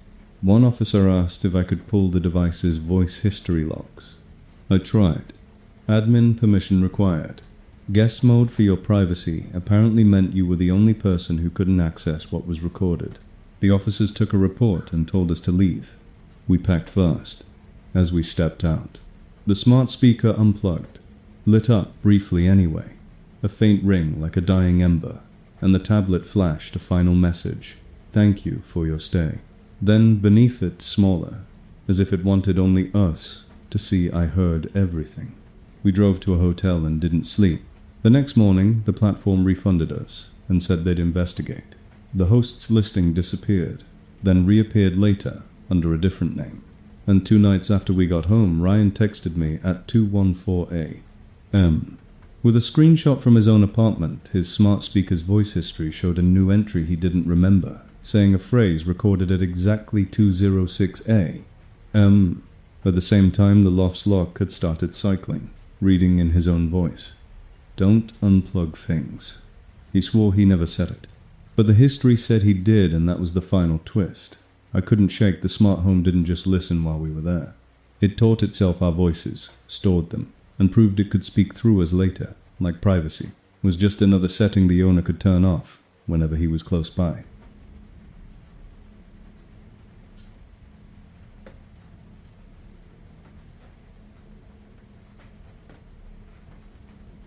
The table was the nicest piece of furniture in the whole cabin, which is why I trusted it. Thick wood, smooth edges, the kind of dining table people photograph for cozy winter vibes, with 2 candles placed. like the host wanted us to sit there and confess things to each other. My fiancé Ben and I booked the rental for one quiet night before a job interview in town, and the listing sold itself on privacy. No neighbors, remote, peaceful. The host's check-in message arrived immediately. Code is 1717. Exterior cameras for safety only. Smart home for comfort. If anything feels off, text me right away. I'm close by. We arrived after dark snow drifting across the porch, and the cabin was already warm, already lit like it expected us. There was a binder on the table with rules and Wi-Fi, and a handwritten note that said, "Enjoy the quiet. Please keep voices low after 10 p." I laughed because who writes that to paying guests, unless they're thinking about sound, unless sound matters. Ben shrugged and said, "Maybe thin walls." We ate dinner, unpacked, and tried to settle into the idea that the world had shrunk to one small room with a fire and a table. Around 9:30, I called my sister to calm my nerves about the interview. Ben sat at the table and scrolled his phone. Halfway through my call, Ben raised his eyebrows and pointed at the smart speaker on the mantel, then at me miming its listening. I rolled my eyes and kept talking, but I lowered my voice anyway because it felt childish to be watched. And yet, still, I didn't want to give the watcher anything. After I hung up, Ben said quietly, "Look at this." He had opened the Wi-Fi admin page from the password printed in the binder, and he showed me a list of connected devices. There were the obvious ones: TV, thermostat, speaker lock. Then there was one labeled simply MIC, table. My stomach dropped. Ben whispered, "That's not normal." I tried to rationalize it. Maybe MIC meant microcontroller. Maybe it was a brand name abbreviation. Ben shook his head slowly and said, "No one labels a microcontroller MIC, table." He tapped the device details. The signal strength was strongest in the dining area, he said. "It's here." I felt heat rise in my face, anger mixed with nausea. I walked to the table and ran my palm across the underside, expecting nothing but smooth wood. My fingers found a small bump near the center beam hidden behind a decorative brace. I crouched and shined my phone flashlight under the table. The light caught a tiny black rectangle, taped neatly to the underside, with matching wood-toned tape, almost invisible unless you looked for it. A microphone. Not a cheap baby monitor. A small, purpose-built mic, with a wire leading into a drilled hole in the table leg. My hands started shaking. Ben whispered, "We need to leave." I nodded, but my brain snapped into proof mode because I could already hear someone saying, "Maybe it's yours. Maybe you brought it." I filmed the mic in place, my voice low and flat, narrating, microphone taped under dining table wire rooted into floor, forcing myself to say it out loud so it couldn't be erased by disbelief. The moment I started filming, my phone buzzed with a platform message from the host. "Everything okay?" System shows unusual activity near the dining area. The timing made my skin crawl. He knew where we were standing. He knew what we were looking at. Ben whispered, "He's watching the sensors." My phone buzzed again, not through the app. From an unknown number. "Please don't touch the table." Ben's jaw tightened. "That's him," he said. I typed back through the app, keeping it formal, because formality is how you build a record. "We found an audio recording device, taped under the dining table. This is not disclosed. We are leaving and reporting." The host replied instantly, "That's for the smart speaker calibration. It helps with echo. It does not record. Please don't overreact. Roads are dangerous. I'm close by if you need anything." Echo calibration. Under the table. My anger sharpened. Ben said, "Ask him to disable it." I typed, "Disable it now, and provide documentation that audio recording is not occurring." The host. "You are safe. Please calm down." The smart speaker chimed, and the synthetic voice said cheerfully, "I'm sorry I didn't catch that, even though neither of us used a wake word." It was responding to the tension itself, like the cabin wanted us to know it was engaged. Ben walked to the front door and tried the handle. The deadbolt clicked, then clicked back, locked again, like someone remotely denying permission, then tried again. Same. He looked at me eyes wide now and whispered. He locked us in. My phone buzzed unknown number again. "Stay inside. Storm is getting worse." I'm close by. Close by, close by, close by, like distance didn't matter when control traveled through devices. Ben said, "Call 911. I did voice, trembling but clear. We're in a rental cabin. We found a hidden microphone taped under the dining table. The host is messaging us in real time about where we are in the house. The smart lock is cycling, and we cannot exit." The dispatcher asked for the address. I grabbed the binder, flipped pages with shaking hands, and found a printed receipt behind the Wi-Fi card with a street number. I read it out. While I stayed on the line, Ben did something I didn't expect. He pulled a chair back and with a quick motion ripped the tape holding the mic. The device came off with a soft tearing sound, and in that instant the cabin's lights dimmed a notch, like it took offense. My phone buzzed immediately. "Do not damage equipment." Then, "Put it back." Ben held the mic in his hand like a dead insect, and I saw a tiny LED blink twice, then go steady. It was powered. It was active, Ben whispered. "It's transmitting." We heard a faint feedback squeal from the smart speaker, subtle like a microphone catching its own signal, and then for the first time, a human voice came through the speaker. Not synthetic, not an alert, just a man's voice, calm and irritated. "Put it back under the table." My stomach dropped so hard it felt like my body forgot how to stand. The voice continued conversational like he was coaching us. "You're making this bigger than it needs to be." Ben stared at the speaker as if it had grown teeth. "Who are you?" he demanded. The voice sighed. "I'm the owner. Stop acting like criminals in my house." The way he flipped it, the way he tried to make us the threat, was so practiced it felt rehearsed. I whispered into the phone to the dispatcher. "He is speaking through the smart speaker right now." The dispatcher told me officers were en route.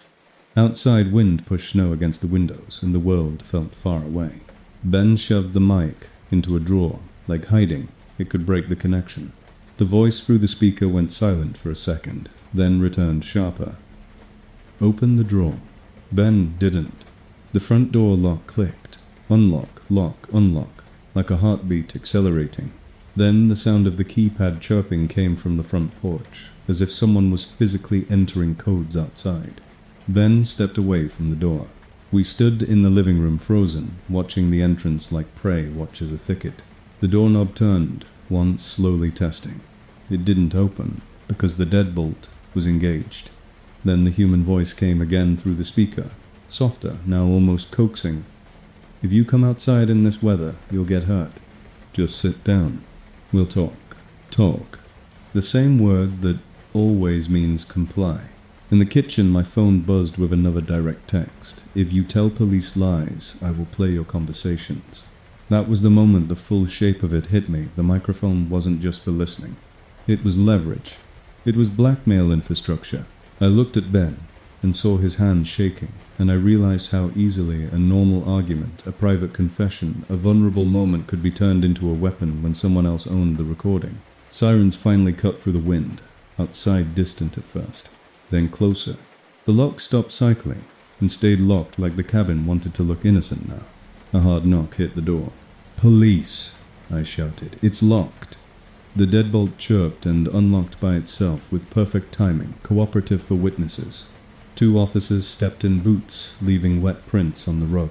I led them straight to the table, flipped my phone around to show the video of the mic, opened the drawer to show the device itself, and then showed them the messages from the host, the direct texts, the device list screenshot with mic, table.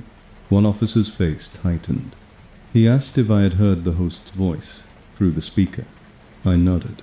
The officer walked to the smart speaker and unplugged it. The cabin went quiet, in a way that felt like relief.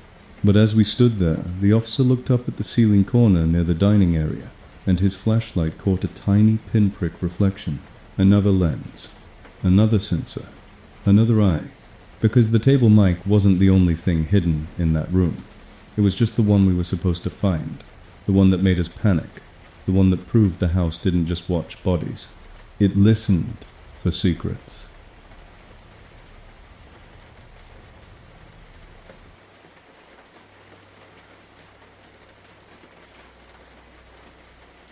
The storm was real, and that's what made the trap feel legitimate. Because when danger exists outside the door, it becomes easy for someone inside to pretend they're protecting you while they're actually controlling you. My friend Kara and I booked the rental for 2 nights because we needed a cheap place near her grandmother's hospital, and the listing promised easy access, safe neighborhood, smart home. The host's check-in message arrived instantly like he had a template ready. Code is 4444. Exterior cameras for safety only. Smart home will assist with weather alerts. If anything feels off, text me right away. I'm close by. We checked in late, exhausted, and the first night passed without incident. The second afternoon, the weather shifted. The sky turned the color of wet concrete and snow started falling sideways, fast and angry. The kind that makes everything look erased. Rearranged. Local alerts flashed on our phones. Winter storm warning. Roads icing. Limited visibility. Kara's grandmother's nurse called and said visitation might be restricted. Kara panicked and wanted to drive over anyway. I said we should wait for plows. Kara paced. The house felt too quiet, like it was listening to our arguments. At Trapdoor HP. The smart speaker chimed and announced cheerfully, severe weather alert, remain indoors. The cheerfulness made me want to throw it out the window. Kara grabbed her keys. We're going, she said. I said. If we crash, we help no one, Kara said. You don't get it, and her voice cracked. She moved to the front door and turned the deadbolt. It clicked open, then immediately clicked shut again, like a hand correcting her. Kara frowned and tried again. Same. The lock was cycling on its own. She looked at me, and I felt my stomach drop. Did you do that? She asked. No, I said. We both stared at the keypad like it might explain itself. The smart lock screen flashed. Locked by admin. Not guest. Kara's phone buzzed with a message through the rental app from the host. Please remain indoors. Conditions are unsafe. I have temporarily locked the doors for guest safety. I read it twice because my brain rejected it. Temporarily lock the doors for our safety. Kara typed back immediately. Unlock it now. We need to leave. The host replied within seconds, I cannot allow that. Roads are deadly. I'm close by if you need assistance. Close by. Again. Kara's hands shook. She typed, you cannot lock us in. This is illegal. The host. I'm responsible for guest welfare. Liability. Please calm down. Liability. Safety. Welfare. Every word chosen to make control sound like care. Kara tried the back door. Same. Locked by admin. She ran to the windows, checking if any would open enough to climb out. The windows were latched with secondary locks, the kind you can buy at a hardware store, installed neatly like someone expected guests to try. Kara's breathing got fast and shallow. He's trapping us, she whispered. My phone buzzed not through the app from an unknown number. Don't do anything stupid. Storm kills people. The message made my blood turn cold, because it meant our numbers weren't private, and it meant the person controlling the house was close enough to watch our attempts in real time. Kara stared at my screen and whispered, that's him. I called the host through the app. He answered on the first ring, voice calm, almost warm. Hey, he said like we were friends. I said, unlock the doors now. He sighed like I was being unreasonable. I can't. I'm protecting you. I saw you try the back door. Please sit down. Saw you, I repeated, and my voice went flat. You're watching cameras, he said quickly, exterior only. But I get smart lock alerts and motion notifications. It's automated. Automated. He loved that word. I said, we're calling police. He paused. Then his tone sharpened slightly. Police won't come out in this storm, he said. And if they do, they'll tell you the same thing. Stay inside. Kara grabbed my phone and yelled into it. My grandmother is in the hospital. Unlock the door. The host's voice stayed calm. I'm sorry. I'm close by. I can bring supplies. Supplies. Like food was the problem. Kara started crying, not loud, just cracking under helplessness. I put the phone on speaker and said slowly, You do not have legal authority to confine us. Unlock the doors, the host replied. You agreed to house rules. Severe weather procedure is part of the smart home. It's for your safety. I looked at the binder on the coffee table and flipped pages until I found a section titled Weather Protocol. It was printed like official policy. During severe alerts, exits may be temporarily disabled to prevent injury. The language was absurdly confident, like a private citizen had written their own law. Kara sobbed. He planned this. I called 911. The dispatcher answered with that tired tone you hear during storms, when they've been taking calls non-stop. I forced my voice steady. We're in a short-term rental, and the host has remotely locked the doors, refusing to let us leave. He is messaging us and claiming it's for weather safety. We feel unsafe. The dispatcher asked for the address. I read it off the Wi-Fi card taped inside the binder. While I stayed on the line, the smart speaker chimed again and said, Reminder, remain indoors. Then the TV turned on by itself, and the volume jumped up, blasting a Weather Channel report, loud enough to drown conversation. The house was trying to control the narrative by filling the room with authoritative noise. Kara grabbed the remote and shut the TV off. It turned back on. She shut it off again. It turned on again, louder. Kara screamed, Stop. The speaker chimed softly, and a different sound followed. A small click, then a human voice came through the smart speaker. Not synthetic, not an alert, just a man's voice, close and irritated. Stop fighting the system. Kara. Frozen.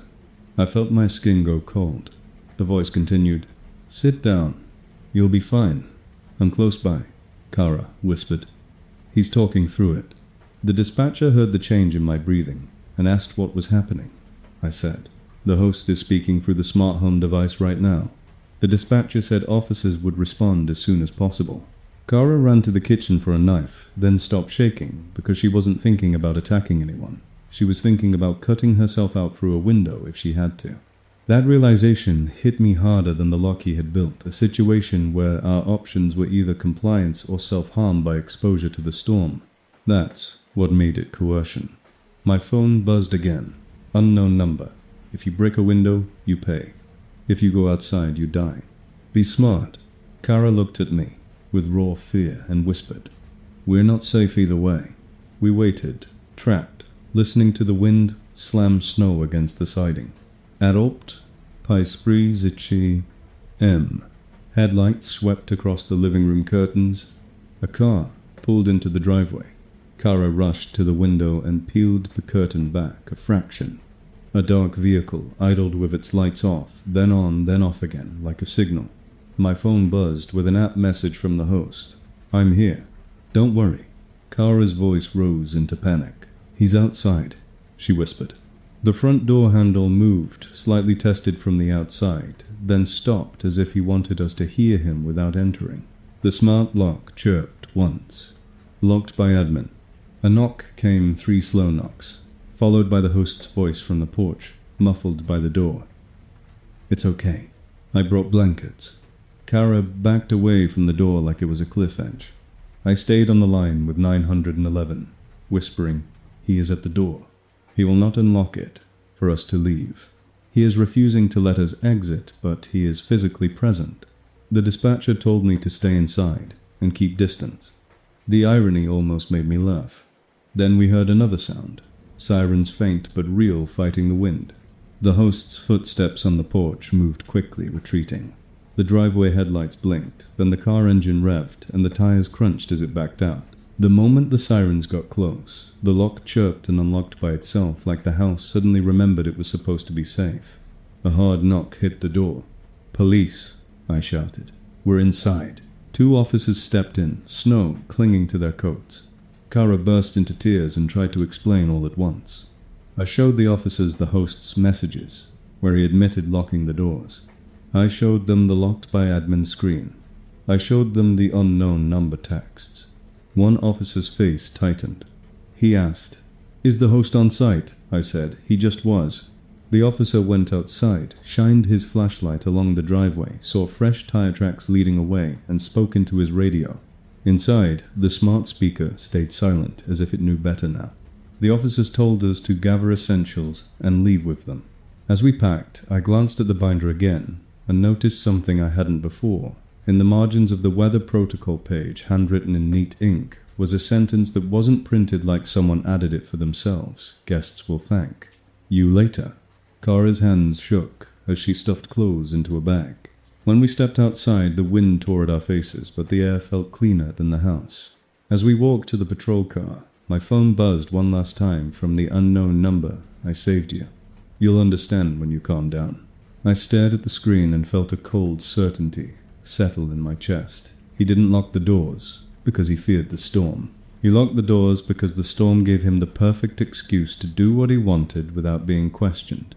Keep us inside, keep us dependent, and prove that in his house, safety was just another word he could weaponize whenever he was close by.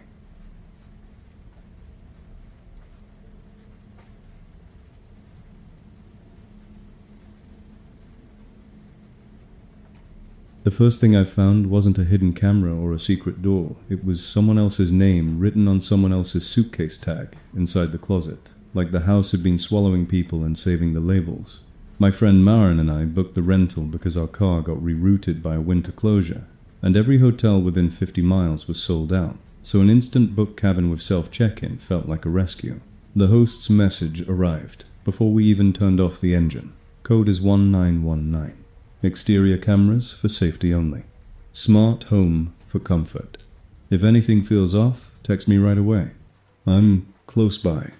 The cabin looked like every winter, listing photos, string lights on the porch, warm lamps, a stage stack of board games, a binder on the table with rules and Wi-Fi.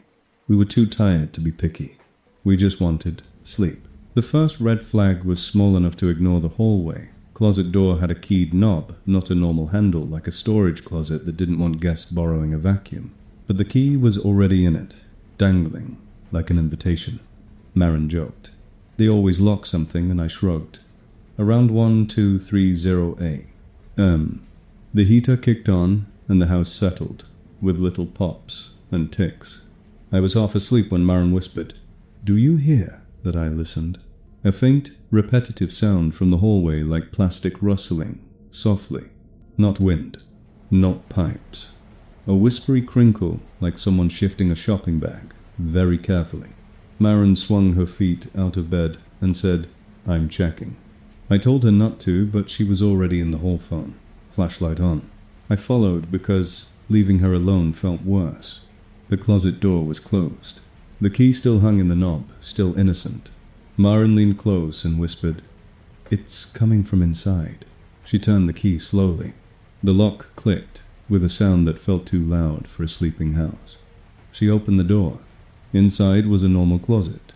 At first glance, hangers, a folded extra blanket on the top shelf, a vacuum in the corner. Then my light caught the bottom two suitcases, shoved behind the vacuum. One black hard shell, one soft navy duffel. They were scuffed and dusty like they'd been stored for months, not like something a host provides. Maren said, "Those aren't ours." We both stood there, staring, because the only question was how many ways that could be true. Lost and found, maybe. Left behind guest luggage. Or something else. I crouched, pulled the navy duffel forward, and saw the tag, a laminated airline tag with a name printed in bold. Not Maren's. Not mine. Another person's. The black suitcase had a bright orange strap with a handwritten label taped to it. "Please return." My stomach dropped. Maren whispered, "Why would the host keep this?" I said. Maybe they never came back for it. Then the plastic rustle came again, louder now, and I realized it wasn't coming from the suitcases. It came from behind the closet wall, a faint crinkle like someone moving something on the other side of drywall. Maren stepped back. "No," she whispered. I felt my skin go cold because the sound wasn't random. It stopped when we stopped moving, like the house was listening to us listen. I texted the host through the app, keeping my tone careful. "Hi, we found 2 suitcases in the hallway closet with other guests' names. Can you explain?" His reply came instantly. "Oh, those prior guests left items. I keep them safe until they arrange pickup. Please do not touch. I'm close by. If you need anything, keep them safe. The phrase hit wrong. If they were truly left behind, why hide them behind a vacuum in a locked closet with the key already staged? Why not a labeled lost and found bin? Why not tell us? Marin whispered. Ask him for contact info for the owners. I typed, please provide the owner's contact, or let us know when they're picking up. One tag says, please return. The host replied, privacy policy. I can't share. Please leave them alone. Privacy policy. Coming from a man who held strangers' luggage in a locked closet. Marin reached for the black suitcase strap anyway, more stubborn than scared, and tugged it into the light. The suitcase was heavier than it should have been for empty storage. Marin said, it's full. I said, don't open it, because the thought of opening someone else's luggage felt like crossing a line, and yet the line had already been crossed by whoever put it here.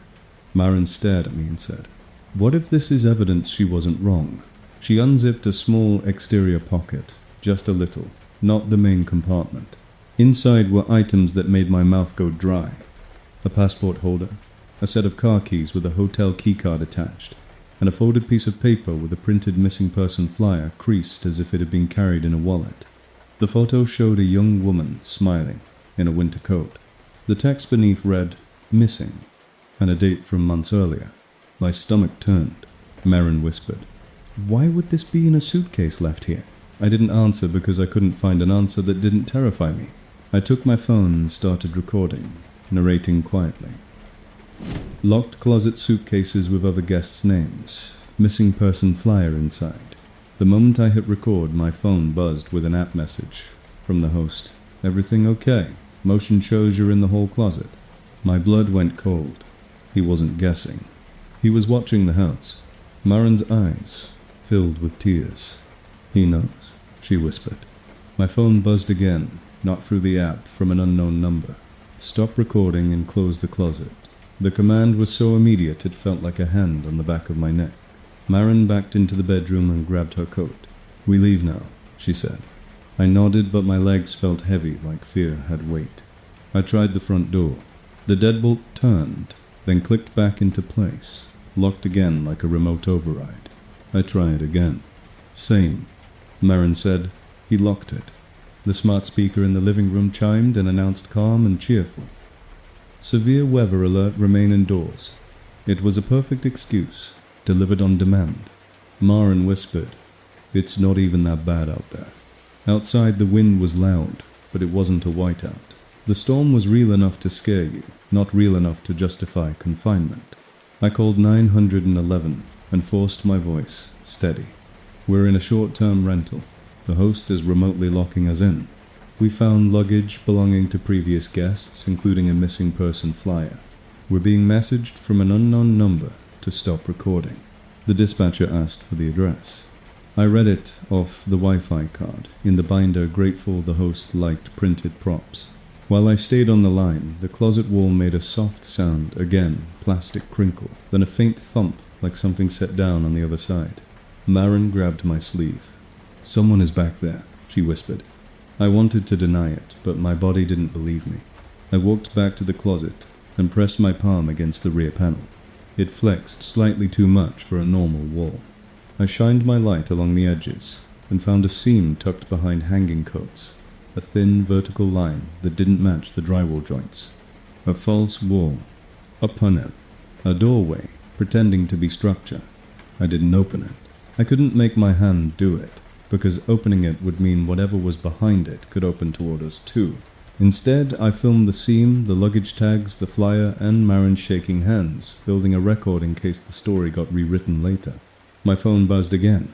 Unknown number. Those things aren't yours. Then, if you touch them, you're stealing. The gaslighting was almost elegant. Make us the criminals.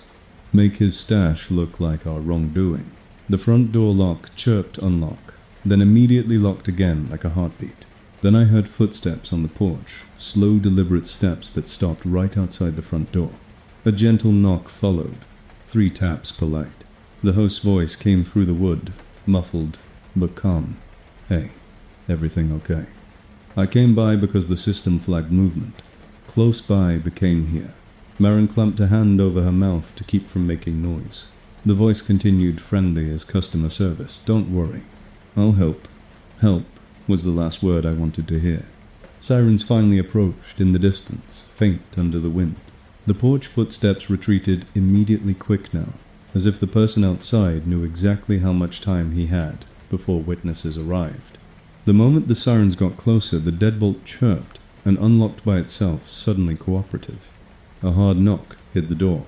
"Police," an officer shouted. We opened it and spilled out words, showing screenshots, showing my recording, showing the closet. Officers stepped inside and the cabin felt smaller, less powerful, like it hated being observed. They opened the locked closet and pulled the luggage out. The missing person flyer was still there. The keys were still there. The tags were still there. One officer's face tightened when he read the name on the flyer. He said quietly, "We've seen this." They tried the closet back wall, seam pried gently, and the panel shifted just enough to breathe cold air out. But when they pushed harder, it refused, reinforced from the other side, like it was designed to hold against casual force. The officers told us to wait outside, while they called for additional units. We stood in the snow, shaking, watching the cabin windows like they might blink. That's when Marin opened her coat pocket and froze. "I didn't put this here," she whispered. She pulled out a small item wrapped in tissue paper. A pair of earrings. Not hers. Mine. A pair I owned but hadn't packed because I hadn't worn them in months. I stared at them until my vision blurred. Because the stash wasn't just previous guests. The stash was a promise the house could reach into our lives beyond this night, and it could plant proof of its access, wherever it wanted, whenever it was close by.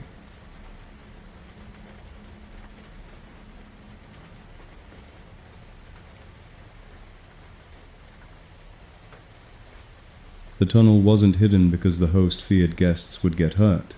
The tunnel was hidden because the tunnel was the whole point of the cabin, and we were never meant to realize the house had arteries.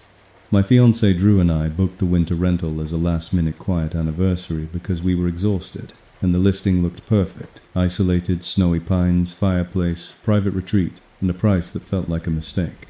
The host check-in message came immediately. Code is 2020. Exterior cameras for safety only. Smart home for comfort. If anything feels off, text me right away. I'm close by. We joked about the code being too on the nose, like a horror movie would use it, and we told ourselves we were being dramatic. The cabin was smaller than the photos, but cozy in the way rentals try to be warm. Light staged blankets, a binder of rules, and a smart speaker that chimed, "Welcome home," when we walked in, as if the building was proud to be alive. The first night was fine. Too fine. The second night, the storm came in hard, the kind that makes the world feel sealed. Snow slammed sideways into the windows. The power flickered once, then held, and the smart speaker announced cheerful and calm, "Severe weather alert, remain indoors." Drew laughed and said, "Even the house is telling us to stay." I laughed too until I heard the sound under the floor, a low, slow scrape, like wood sliding against wood directly beneath the living room rug. We froze her. The scrape stopped. 10 seconds later, it started again, longer, as if something underneath was moving a panel back into place. Drew whispered, "Crawl space," I whispered, "Maybe." Then the front door deadbolt clicked. Unlock, then immediately clicked back to locked, like a nervous twitch. My phone buzzed with an app message from the host. "Heads up storm procedure. Please stay indoors tonight. Roads are unsafe. Smart lock may auto-secure for guest safety." Auto-secure. The phrase made my skin crawl because it sounded like permission to trap us. Drew typed back, "We're hearing scraping under the floor. Is there a crawl space access?" The host replied instantly, "Normal. House settles. Do not move rugs." It can scratch the floor. Do not move rugs again. That specific command that never sounds normal. Drew looked at me and said, "I'm moving the rug." I should have stopped him.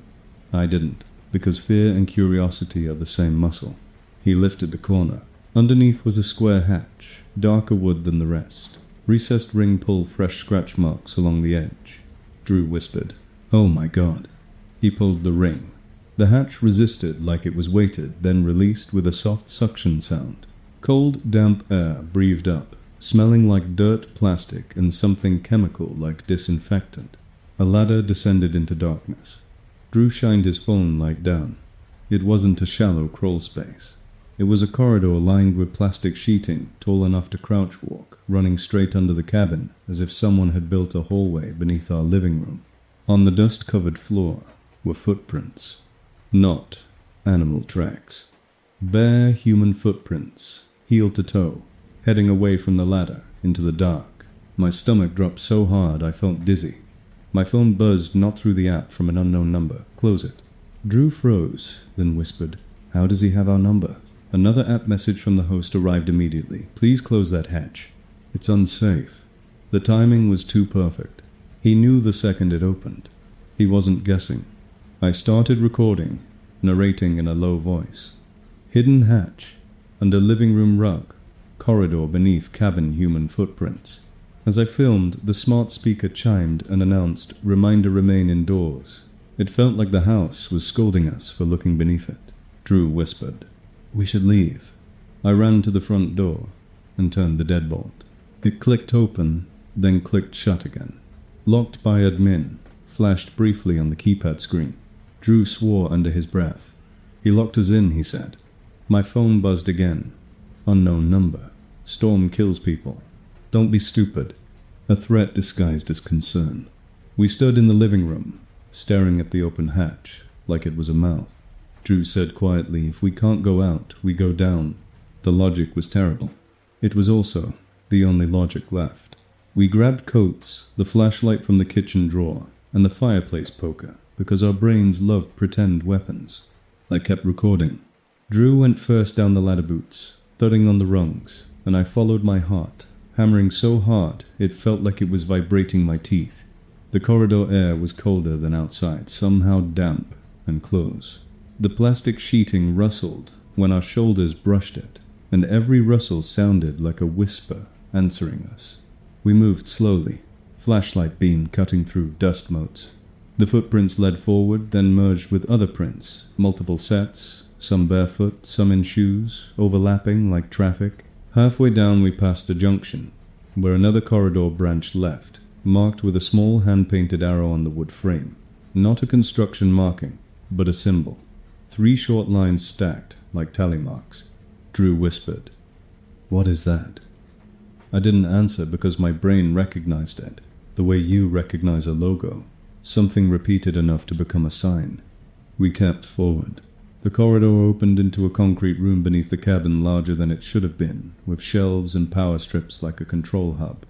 Against one wall was a bank of monitors already on, showing live feeds of the cabin, living room, kitchen, bedroom, front porch, and a camera pointed straight down at the hatch we'd opened, capturing the top of the ladder like a throat.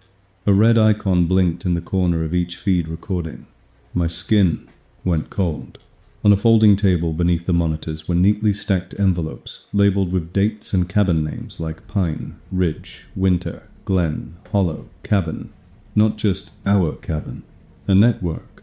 Next to the envelopes was a binder, filled with printed photos of guests, couples on couches, people sleeping, someone stepping out of the shower with a towel, candid shots taken from angles that felt impossible unless the house itself had eyes. Each page had notes in the margin, in tidy handwriting. Arrived 710. Argued 942. Left bedroom door unlocked. Said, "We should call police." The notes weren't about safety. They were about behavior, about patterns, about vulnerabilities. Drew whispered, "This is a study." I stepped closer and saw another stack of items in plastic bins labeled with painter's tape, rings, keys, phones. My stomach turned. These weren't lost and found. They were trophies, sorted like inventory. Drew lifted the lid of one bin and froze. Inside were wallets, keychains, jewelry, and a handful of driver's licenses. One license photo stared up at us with blank eyes. Under it was a hospital bracelet. Not bloody, not dramatic, just the quiet proof of someone's life being handled like an object. My phone buzzed again. Unknown number. "You shouldn't be down there." Then, "You're making this hard." The messages felt closer down here, as if the person texting could see the exact angle of my flashlight beam on the monitors.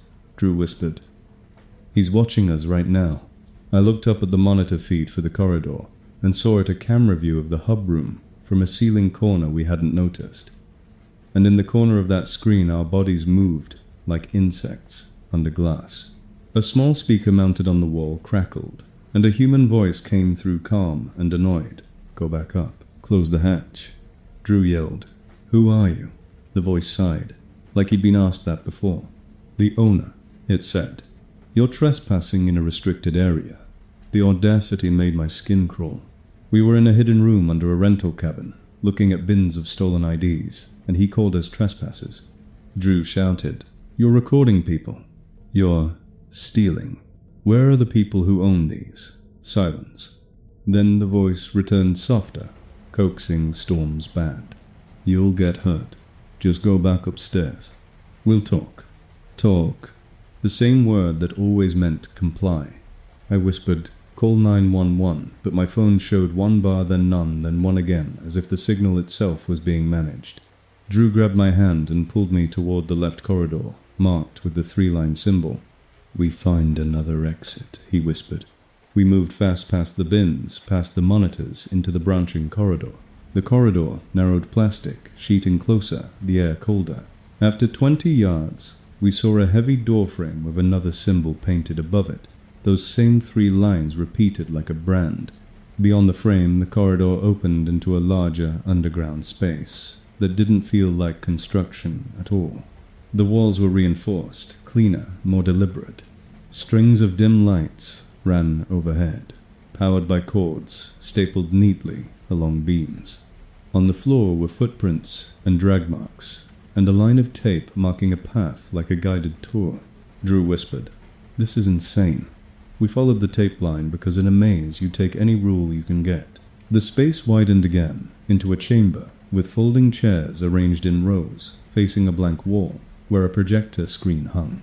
Not a religious altar, not blood, not the cartoon cult you expect in movies, just a meeting room, utilitarian and real, which made it worse because it meant people used it regularly.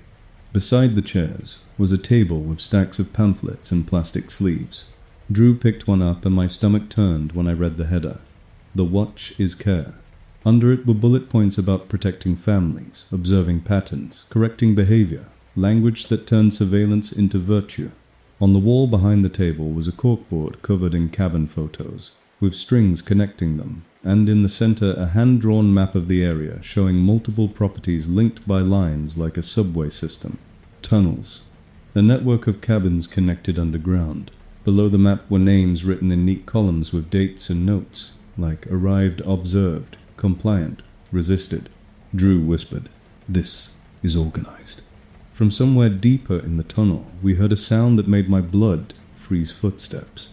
Multiple, not running, walking, slow and confident like people who knew the layout. A second voice joined the first through a speaker, somewhere quieter but sharper. "They're in the corridor." The first voice said, calm, "Let them come back. They'll get tired." The words landed like a trap closing. Drew grabbed my wrist and we ran, boots, slipping on damp concrete flashlights, bouncing the plastic walls, whispering around us. We doubled back toward the hub because we needed the ladder, because we needed the surface, because even a locked door above felt better than unknown people below.